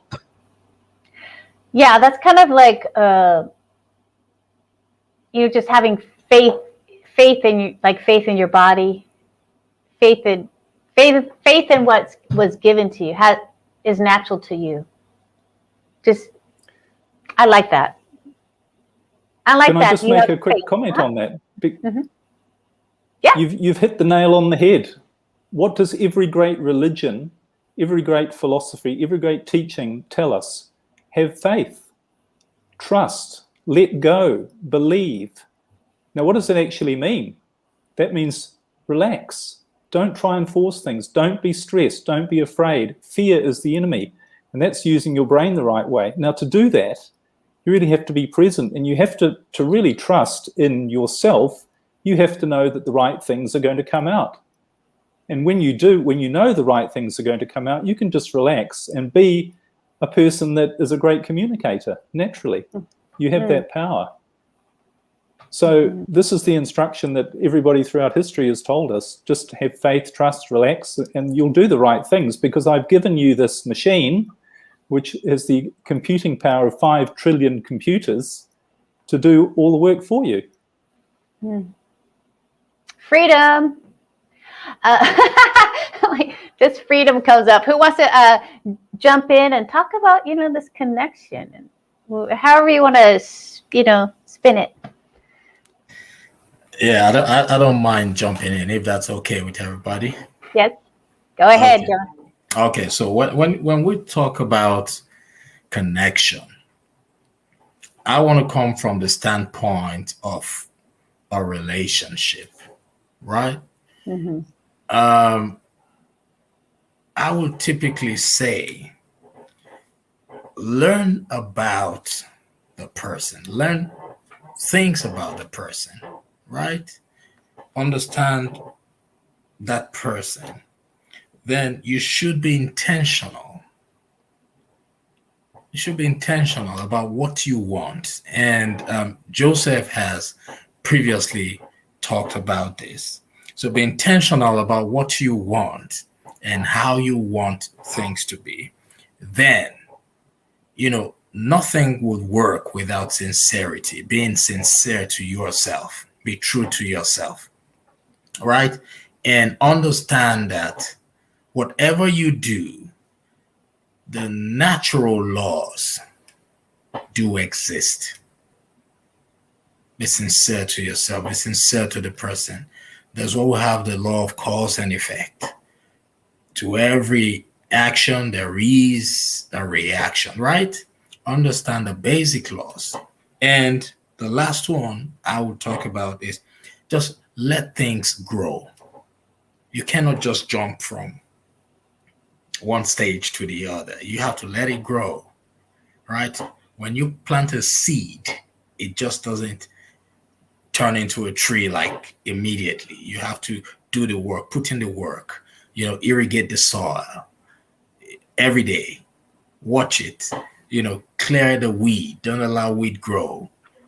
Just let it grow. That's what I would say. So learn about the person, be intentional, be sincere, understand the basic laws of life, of the universe, and let it grow. Hmm. Thank you. Joseph, you want to jump in? Let me unmute you. Oh, okay, there you go. We got you. So connection has multiple levels. So it has to stem from understanding. You have to have understanding and trust, and you have to have honesty, and then connect with the person on those levels and also understand where they're coming from. And we've got to work on the fear. Fear is a big thing, not just for connecting with people. Like, I want to talk to that person, but I'm so scared of doing it. What would they think of me? All this stuff goes into our imagination, and it creates something really big. So fear and excitement activate the same parts of the brain.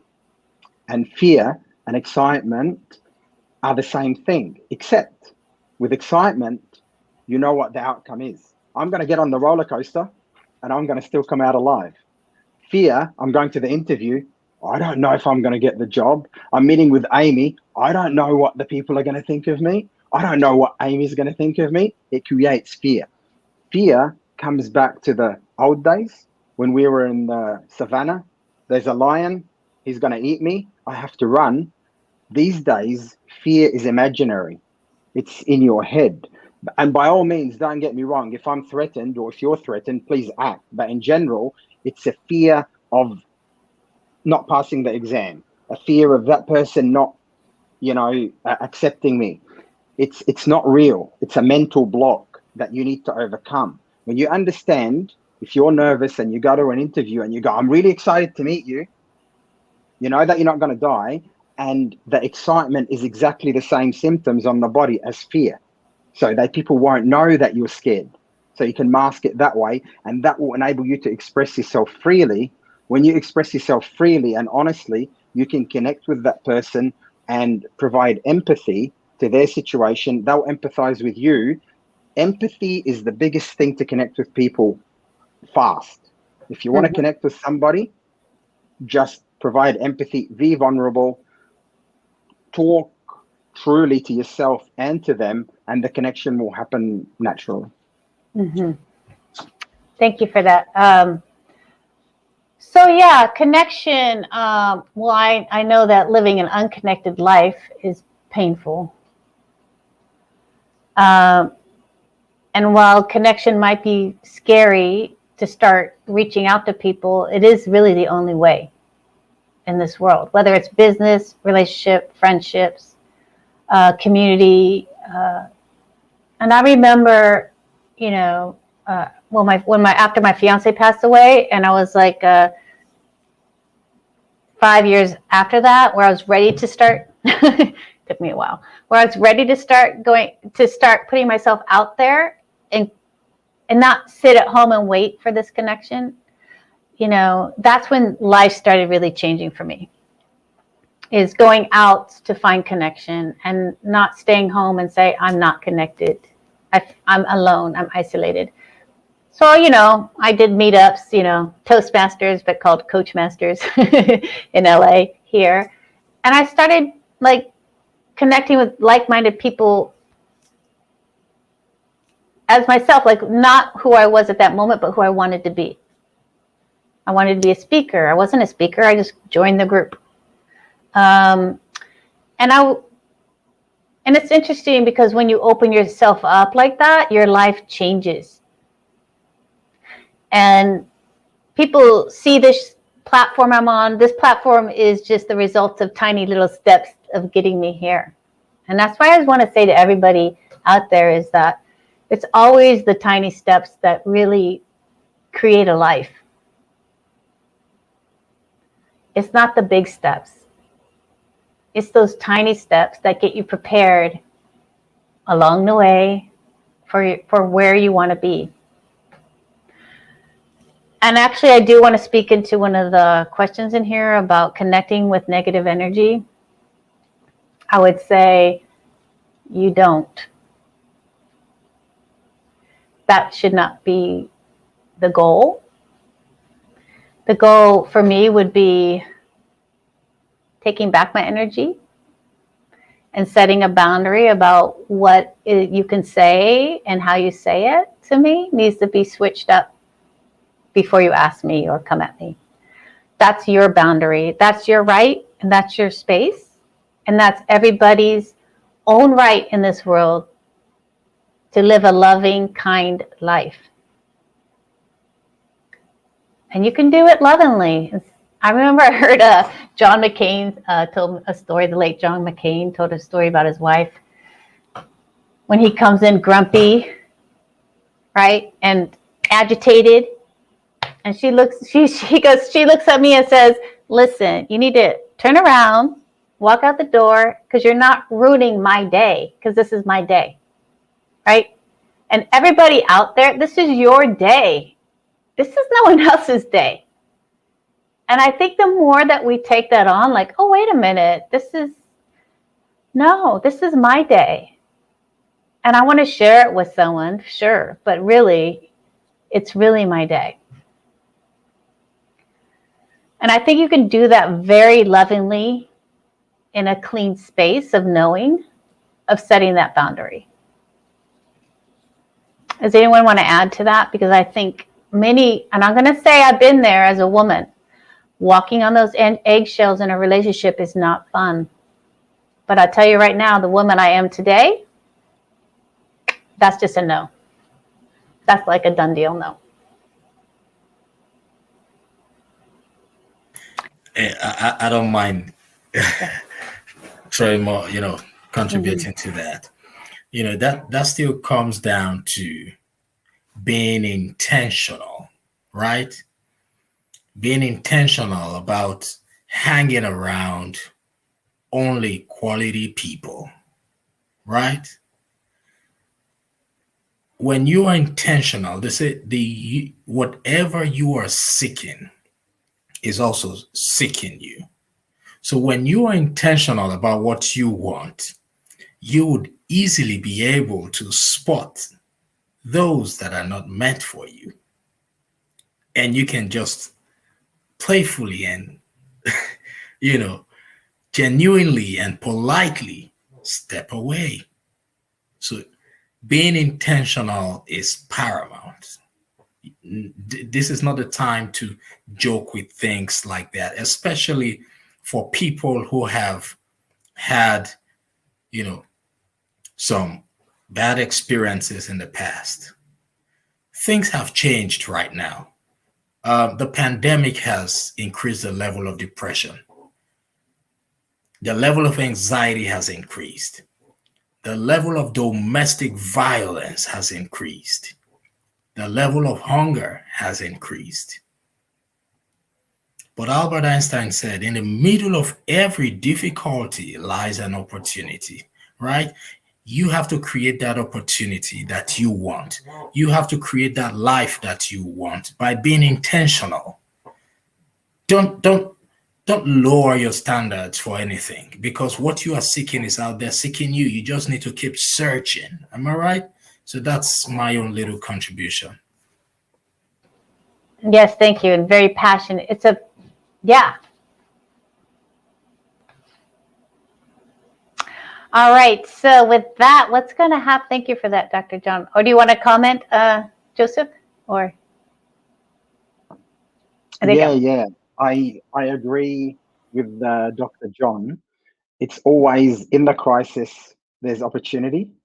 And Tesla said, if you want to know the secrets of the universe, think in frequency, energy, and vibrations. And it's really true, because you can feel a person. You go, whoa, they didn't even do anything to you. You feel their energy. And it's okay to set boundaries and say no, or if it doesn't suit you, there's nothing wrong with that. Most people please people, and that ends up to be to their detriment. They get burnt out, they get emotionally drained, and we've got to take care of ourselves to be able to take care of others. And if you're with somebody that is not helping you grow, it's only fair to let them go, because you'll torture yourself in the long run.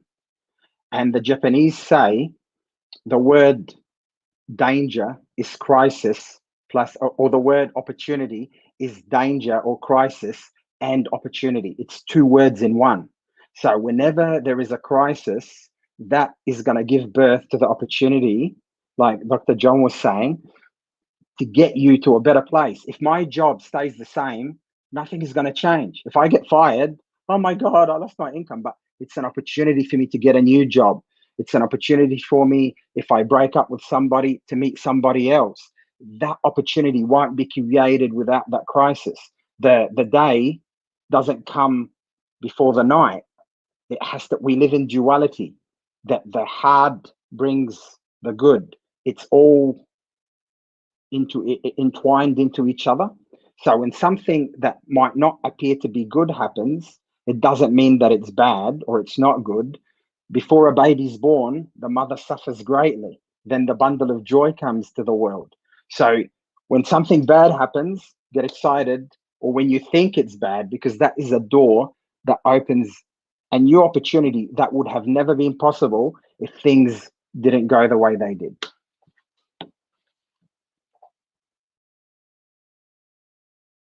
Well, all right. Thank you. Yes. And I've learned that lesson in the last 2 years of being a new entrepreneur. How many opportunities have come my way out of crises? Liam, so do you want to respond, or do you want to get straight into your interview? We can go however you want to go. I'm easy. All right, let's go into it. Carry on. Let's dive deep into your interview, and yeah. So tell us how to use the power of our brain. Give us what your life could look like when you decide to switch over to this line of thinking and really look at things differently. Okay, well, maybe I could just start by giving you a little bit of a autobiographical snapshot onto how I came to do this. And probably like Joseph, John, and everybody watching, I've spent most of my life trying to figure out how to be happy and successful. You know, and I achieved a lot of outward success business-wise, and I had family and, you know, lots of possessions. And I really was a searcher for decades. I started off with religion. I was brought up as a Catholic, and I really studied religion and was told that if you want to be successful and happy, you pray to God and you get what you ask for. It didn't quite work out for me. So then I moved on to working. I was told, work hard, have your own business, that'll make you happy and successful. Well, it sort of did, but I got a lot of stress as well, and I wasn't really that happy. And I had lots of problems in my life. So then I was told, or I figured out, you know, you need to learn to set goals and reprogram your subconscious mind and learn lots of techniques on developing to be a better person. And I spent decades doing that and traveling all around the world, going to seminars, reading books, doing everything from NLP to every technique I could find. And some of those maybe were helpful, but I didn't get consistent results from those either. So then I went into the whole area of spirituality, and I started to learn, you know, meditation and all those things. And again, they were sort of helpful. But I also noticed that the people around me, and this wasn't being judgmental, none of these seemed to be the real answer to how you can just be happy and successful, which is really what we all want. We just want to feel good, don't we? That's the purpose of everything that we think we want. And then something interesting happened to me in my late 40s. I lost everything. I became homeless, penniless, almost bankrupt. And I was sleeping on my mother's sofa in her little apartment, her little flat. And I thought, you know, I'm the expert in success here. Why has this all happened to me? And a couple of things occurred to me during that experience. One was, you know, the funny thing is, if I really look back on my life, most of the things that have happened to me have not been through me consciously trying to make them happen. And I think if everybody who's watching really thinks about it, think about the major events in your life. Are they things you've really planned for? Did you, if you're in a relationship, did you plan to meet that person? Or did you just meet them? If you have a career or the other people in your life, the other circumstances, and it really occurred to me, and for most people, somehow, as somebody said, you know, life's what happens when you're busy making other plans. And I realized what I'd been doing with my life is pushing hard, trying to find answers, working really hard. You know, I did fire walks. I'd do anything to try and figure out how I could understand how to really take control of my life and feel good by getting the things I thought that I wanted. But as I say, I lost everything. But the other thing that I did when I lost everything is that I said, and when I was homeless, penniless, I lost all my businesses, all my income. I had no friends because I had to move back to a town that I hadn't been in for many years, so I knew nobody. And I thought, you know, I give up. I actually don't know what to do. And when I made that decision that I didn't know what to do, what I did was what I was saying before, I let go. And I thought, you know, I'm sick of the struggle. I don't know what to do. I'll just have to see what shows up. And the funny thing was, all sorts of amazing things. When I made that decision that I was going to stop trying to figure it out and stop trying to work out what my goals were and what I should be doing and stop worrying about and being afraid, that's the other side of it, that all of these amazing things started to happen. I attracted a relationship that I completely unlike the marriages, plural, I'd had before. Because the other thing that was happening when I had lost everything, I was in court with 2 ex-wives at the same time. You know, I was going through the tail end of one divorce and the front end of another. So it wasn't a good time, but I decided to let go. And when I was doing my relationship coaching, which is one of the things I moved into, because I should say, I started to do some amazing things with my life. I started to attract really interesting business opportunities to do things that I really, really enjoyed. And unlike previously, there were no problems or stress attached to those. I started to travel and do all the things I really wanted to do. I spent 5 years, and I'm still doing this, sailing a yacht around the world, which is where I live most of the time. So I started to do all these amazing things, and I thought, what's the difference between my life now and all those years when I was seeking success, seeking to struggle, to try and find the answers, you know, reading all the books, taking all the notes, going to all the seminars. And I thought, there's something different, something going on here. And the other clue I got was through the marriage and relationship coaching that I was doing, because as I mentioned earlier, I was puzzled why some people with the same information, the same motivation, they managed to save their marriage, heal their relationship, and fix their problems, and other people didn't. And it wasn't a question of prayer either, because some people would pray to God asking, and like I used to, for something, and some people got it, and other people who didn't pray at all didn't get it. So I thought there has to be something going on here, and there has to be, you know, zooming out of all of this and all of this information and all these experiences and knowledge that I had, zooming out, There has to be something very different going on that I'm not aware of. And I started to think about who are we? You know, John was talking about this earlier. Who are we really? And if you really zoom out, you have to accept that around us, within us, there is some sort of infinity. You know, things seem to go on forever, wherever you look. And if all science will tell you that's true. We live in an infinite universe. And the other thing about this, the characteristic of our environment, if you like, firstly is that it's infinite. And secondly, that it's intelligent. Because there is something that makes it all work. There is an intelligence that's making the planets go around. And, you know, there have been lots of explanations as to what this might be. Some people call it God, other people call it energy. So there's an infinite intelligence that exists, which is everything. And we must be part of that, because if it's infinite, then we must be a part of it. So we can agree on that. And the other thing we can agree on, despite all of our different philosophical or whatever beliefs we have, we can also agree we've got a physical part to our existence. We've got a physical body. We live in a natural world. So whatever this physical body we've got is designed to make us survive in this world. Because if you were to ask any biologist or scientist, what is the purpose of life? They would say to you, the only purpose of life is to create more life. We exist to, not, you know, just in ourselves and with others, to reproduce, to pass on our information on a physical level. So if that's the case, if we actually have a biological purpose, which is to promote more life, what's the best way we can do that? That's when we're at our best. You know, if we're sick and unwell and diseased, we have a very low chance. And if you look in nature, that's very true as well, which we're a part of. You have a much lower chance of surviving and reproducing and creating more life. So when you really think about that, you think we're physically designed to survive the best we can so that we can pass on more life and carry on the survival of the species. So we must be set up for that. We must be designed to not only withstand any outside dangers and pressures and things that threaten our survival, but to make sure we do whatever is the best that we can possibly do to survive and thrive. And of course, we have a machine, you know, and we're not only designed to do that, we have a machine that's sitting there designed to make that a reality in our lives. And that, of course, is our brain.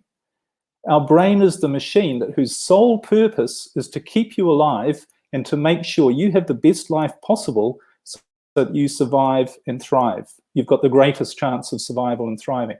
And of course, surviving and thriving doesn't just mean physically healthy. It means emotionally and mentally healthy, because when you're happy, when you're feeling good, you're creative, you're inspired, you're a lot more motivated, you do all the right things, your life flows, and you create amazing things in your life. When you're depressed and stressed, you shut down and you don't see what you can do, and you don't get great ideas. And all of the great artists and creators throughout history have said this, that they get their inspiration from this other place which flows through them. They're not actually doing it. This life force is flowing through them.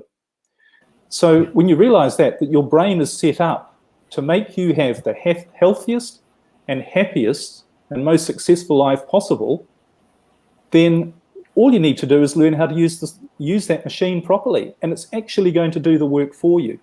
And what you realize is, when you understand how the brain works and how it's set up to bring you the perfect life, which is to really create the results for you that you need to have a great life, which aren't necessarily the ones you think you want. When you realize that, you realize the only job you've got is to understand who you are, how your brain works, and use this machine in the right way so that it brings you the life that you're really supposed to have. You know, it's a bit like a car. If you're driving a car and you think, I want to get to the top of the hill there, but you put the wrong fuel in it, you try to go in reverse, you keep the handbrake on. Now, it doesn't matter how motivated you are or how much you think you know about, you want to get to the top of the hill, you're using your machine the wrong way. And what's going to happen? You're going to have problems. The machine isn't going to work properly. And the other startling conclusion I realized and came to and have researched and proven is that every problem in your life is actually, and this is a bit shocking, but it's actually the result of using your brain the wrong way. Because when you actually use your brain the right way, you don't have problems in your life. And that's what I realized what had happened to me, the before and after. I didn't realize, consciously that I was using my brain differently, but I was. And it really puzzled me why I didn't have stress or problems. And I know that sounds a bit, oh yeah, he doesn't have stress and problems. Yeah, he's just making that up, or trying to believe it, or trying to force himself by thinking that, if I repeat it enough, I'll believe it. It literally has been like that. And the other thing that happens is all sorts of unexpected things come along in your life that you think, I'm so glad that thing I thought I wanted, I didn't get that. Or that thing that was a real, I thought was a bad thing in my life, I can see it was perfect, because I can look back and see that going through that experience was perfect as well. So that really came to me and I can give you, if we've got a bit of time, give you a mini quick lesson on how your brain actually works on a physical level. And most people don't realize this. Yeah, sorry. I'm going to get in there real quick. So what I'm taking from that, it sounds like, and then you can get into, I'm interested in how the brain works too. But when you were talking about your experience, it felt like you were trying to force yourself into an energy instead of relaxing into that energy and let the energy take you. Exactly. Is that about right? And that's what most of us, and isn't that what most of us do? We're trying to figure out stuff. We're saying, what do I want? What do I want or need to be happy? And what does all this mean? And I need to figure out what I want, and I need to come up with a plan to get there. And all of it comes from, at its core, comes from fear. Because if you actually believed that the perfect thing was going to happen in every single moment, and all you needed to do was just let go and relax, and everything would show up in a perfect sequence for your life, if you knew that would happen, then you wouldn't worry about trying to figure out things and trying to, say, I need to learn something to get me to a certain place. You would just trust that this machine is doing, and it is what does the work for you. And as I say, it comes down to how your brain actually is designed to work. So we're going to get into that, and I want to say that I'm excited to hear this because, like 3 weeks ago, I was like, I'm sitting back. I am like, I've learned enough at this point. I just need to let go, open up to I need to just sit back. That desire, that need, that understanding. I need to just stop trying to force, back off, so things can start working. So I'm excited to hear now how can they work in my brain for my next step. So I'm interested to know how the brain works. Right. Well, most people think, they've done various models on what's physically in your head, and they've come up with there are three parts to the brain. But more recently, they've discovered there's a fourth part to the brain. So I'll just give you a brief model of what these 4 parts are, what they're supposed to do, why people do use them the wrong way, and what happens when you use them in the wrong combination, if you like, and what happens when you use them in the right combination.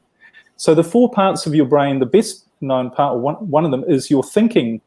It's got a name, the neocortex. It's all this big part of your brain at the top of your head. It's where all your thoughts come from.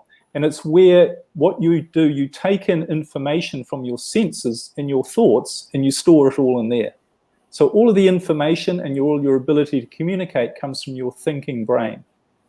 Okay, now the second part is your emotional brain. And this is located physically underneath your thinking brain. And it's called the limbic system. And this is where your emotions are generated. Okay, and the way your brain does that is it sends signals to your body in the form of hormones or neurotransmitters, and you probably know what they are: adrenaline, cortisol.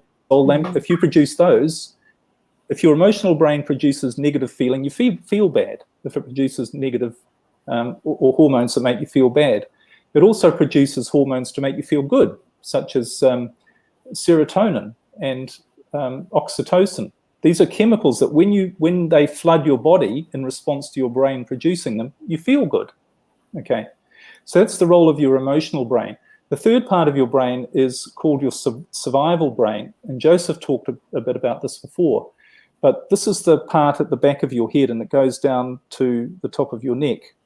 And it's the part that controls all of the automatic functions of your body. So your breathing, your heartbeat, your digestion, all of the processes, they're managed automatically. They're not part of your thoughts, and they're not part of your emotions. They just happen automatically to keep your organism alive. But there's another very important function of the survival brain. And when the emotional brain says you're facing a danger, it does that by interpreting what's in your environment. So if it sees something there and it thinks it's dangerous to you, it sends the negative chemicals, those hormones, throughout your body, which makes you feel fear, and that activates your reaction to danger.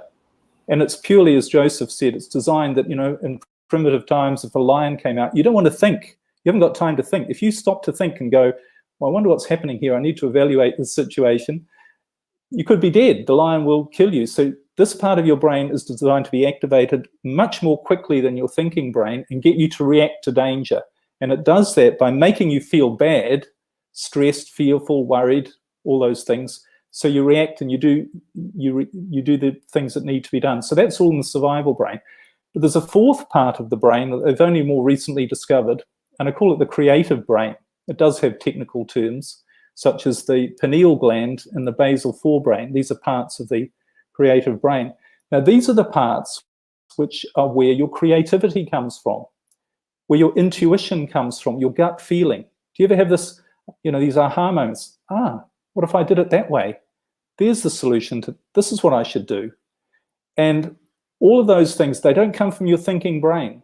They come from a separate physical place called which is your creative brain. It's where and this is where you really create the results from in your life that are really meaningful and fulfilling to you. So you might be working in a job and you go, I really don't like this job.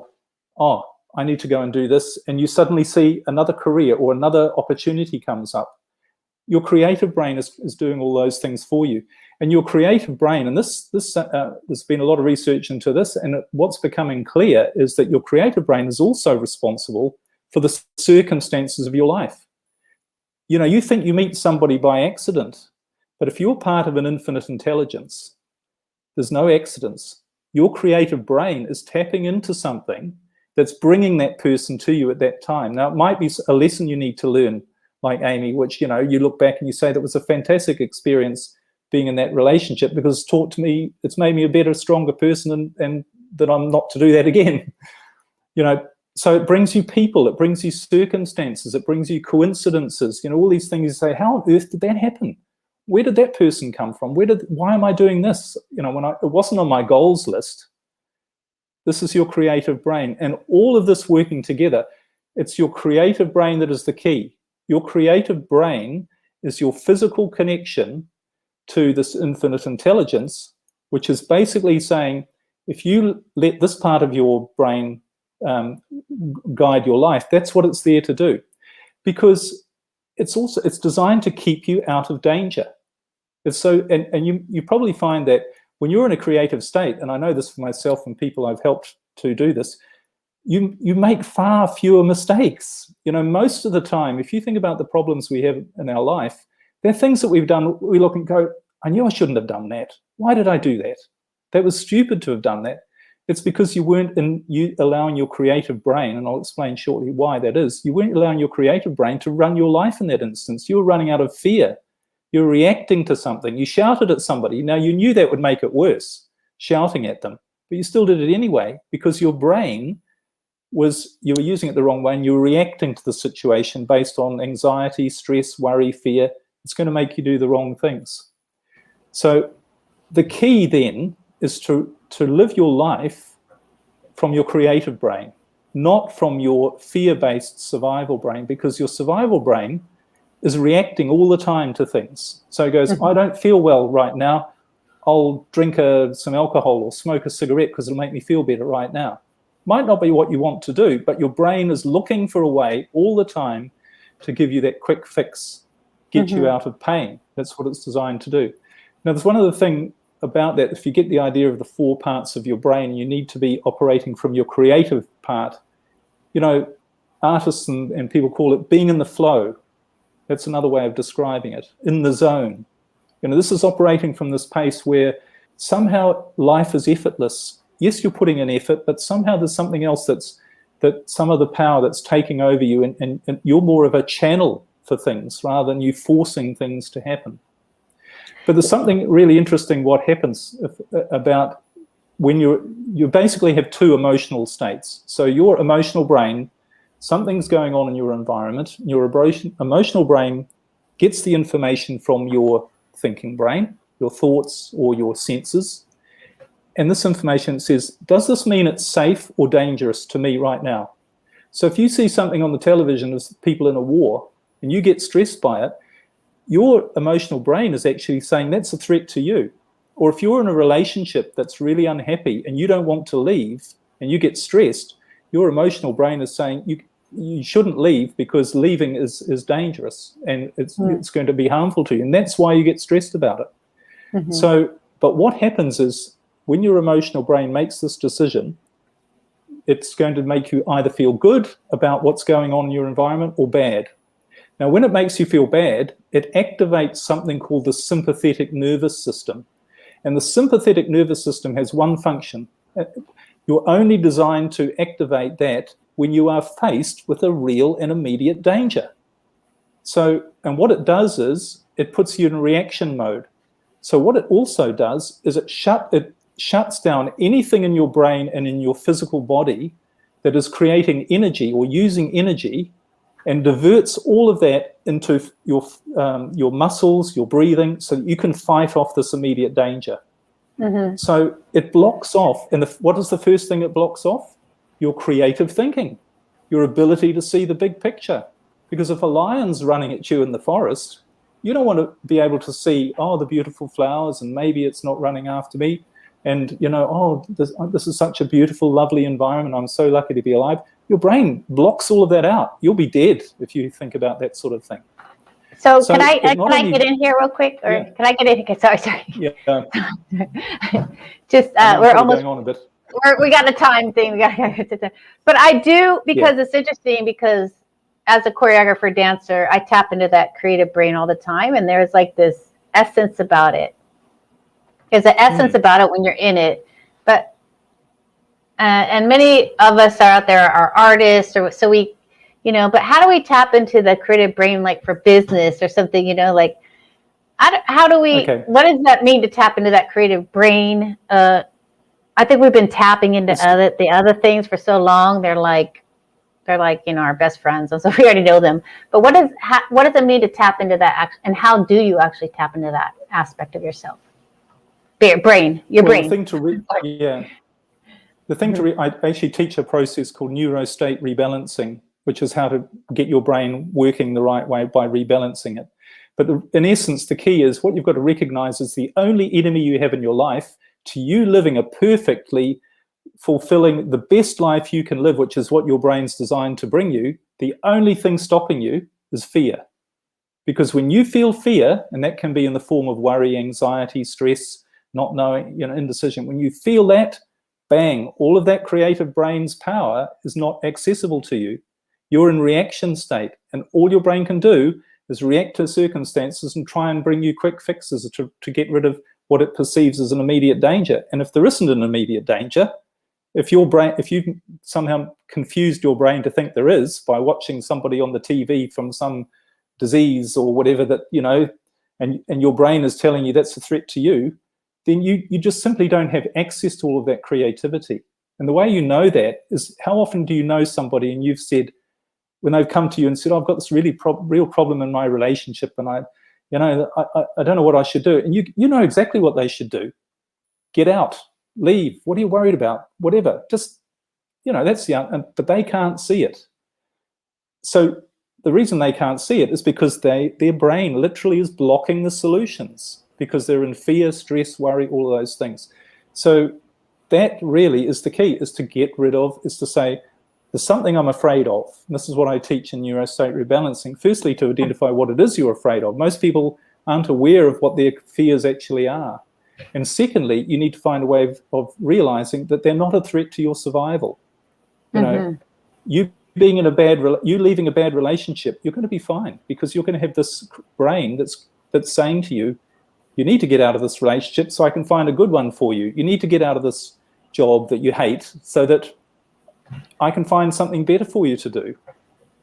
I can do it. I've got 5 trillion computers worth of power that is designed to find it for you and to make sure you're the happiest you can be. You just need to let me do the work. But if you're in fear, you can't see that. So that's the key. Yeah. And I'm feeling that because fear is big, and fear limits everything that you do. And I think that's, you know, if you take on that decision to really figure out a way to work with your fear and to clear it so that you can find the possibilities in your life, that creative brain. And I love that the clarity of what you just said, because when you're clear, that clarity then gives hope and options. You know, that idea that you can let go, that your fear brain is stopping you from the creative brain. And if you can clear that fear or whatever's stopping it, then possibility that creative brain can get in there and take over. And let me ask you a question. You know, the easiest way to you know, we talk about hope and all of those things. You know, the easiest way to do all that, start to understand who you are, understand how your brain really works. And you know, it's not about belief and faith. All of this sort of thing that I'm talking about is actual, you know, physically documentable or documented as true, how we physically work. So when you understand that and you start to use your brain the right way, you only need a little inkling of it working, and you suddenly realize that it is actually how you can drive your life, by just, you know, not being so stressed and trying to push everything so hard, which all comes from fear. Life's not meant to be difficult. It's not meant to be hard. It's not hard anywhere in nature. Life is not difficult, because life and death, there's no struggle. Think, as John said, you know, everything has a purpose. Every life form knows. They don't know they know, because they don't have a conscious awareness like we as humans do. But our conscious awareness is what gets in our way, because we get all these negative thoughts that keep coming and creating these scenarios in our head that make us afraid rather than just trusting. Yes. And I love the thought of just entering into the flow of the infinite. And with that, we're going to... Yeah. And with that, it's a natural state. I'm like, get in that natural state, Amy. So I know you have a free gift for our audience. We're coming up against the clock here. So can you speak about your free gift? It's in the chat box. I put it in there. Okay. What is it? I think it's Using Your Brain for Success podcast. It's your podcast. Yes, I have a whole podcast on this. Yeah. I know it's a big subject, and it's taken me a long time to figure this out, but so I've created a podcast called Using Your Brain for Success, which people can access from my website. And I go into a lot more detail about how this all works. And I think by the end of the currently 17 episodes, you know, it gives you a much better understanding of how this works. So people are most welcome to find that on my website. Thank you. Yeah, beautiful gift, because releasing these negative thoughts and really getting into the creative sounds so great. I'm ready. It's been a long 2 years of like, but it's fine. Learning process. And with that, I'm going to say to everybody on the panel, thank you for being here with me today and with us today. And, you know, the vision behind this live was to bring together thought leaders, the people who are doing the work, have come out of adversity, to share their stories so that people don't feel alone, people don't feel isolated, and people can know that they don't have to be stuck there, that there are new ways of being and doing and having a new life and creating a new life. And As I said, this was the vision behind the Unstoppable You, which I did during COVID, to bring us into your living room live, so you have access to us. And with that, I want to say thank you, gentlemen, for participating on this last day of the Unstoppable You. And you guys made this very special for me and informative. And our audience, if you could say a thank you also. So unmute yourself and give us a shout out, gentlemen.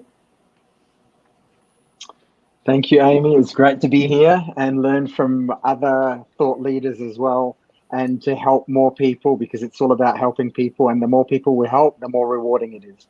Thank you. And thank you for organizing this as well, Amy. Oh, you're welcome. Yeah, it's great. Thank you. Oh. Okay, do I go? Yeah, you can do it. We can all do it together. It's fine. All right. Amy, thank you. It's been a privilege and an honor sharing the virtual stage with Liam and Joseph.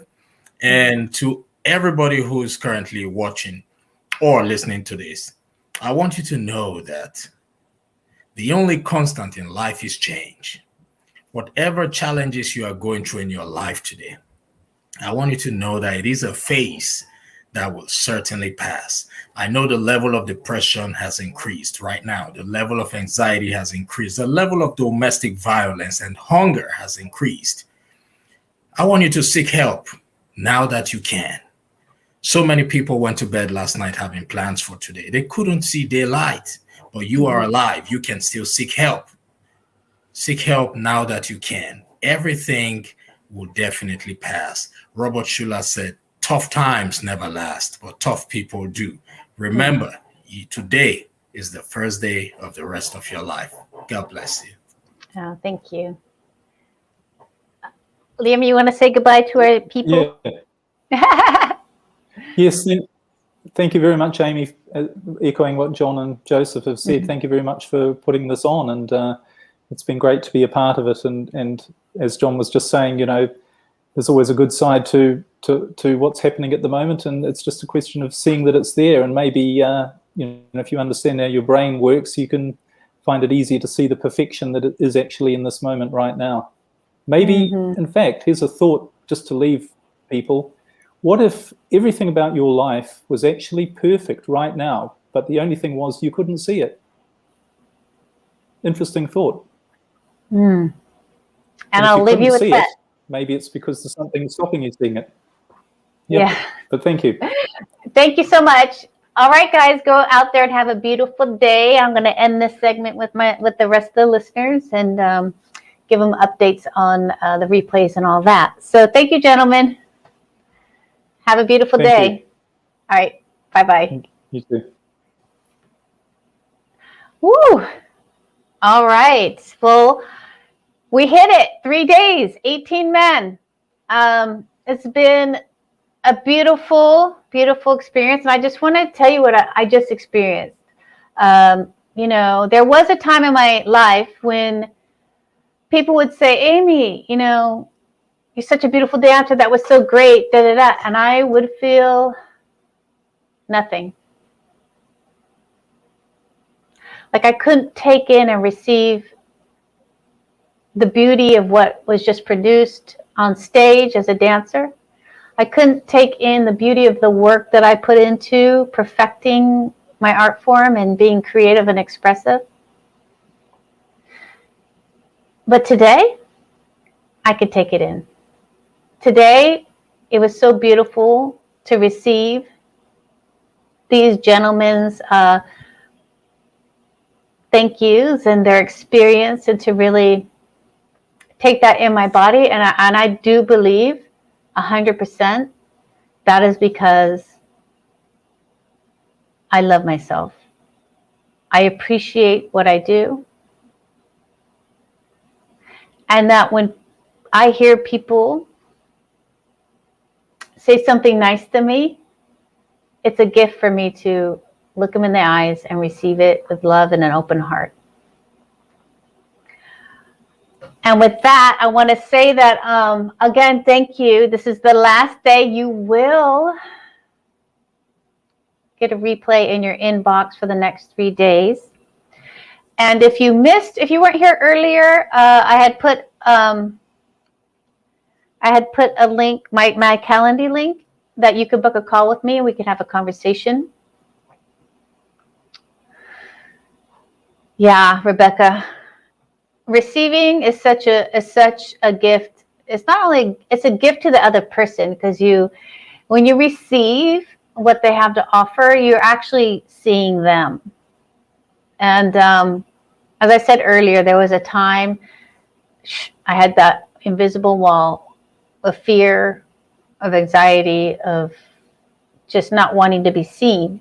And just breaking that down and opening up and realizing that, man, this is a beautiful time. This is a beautiful life. This is a beautiful world. You guys are beautiful out there. And I'm so happy to have you in my community. And I'm happy that you stayed with us at all these. If you went all 3 days, some people come all 3 days and some will catch the replay. But I'm so happy that you are here. I appreciate you. I see you. And with that, what's going to happen is I'm going to end this broadcast and tell you to go have a beautiful rest of your day.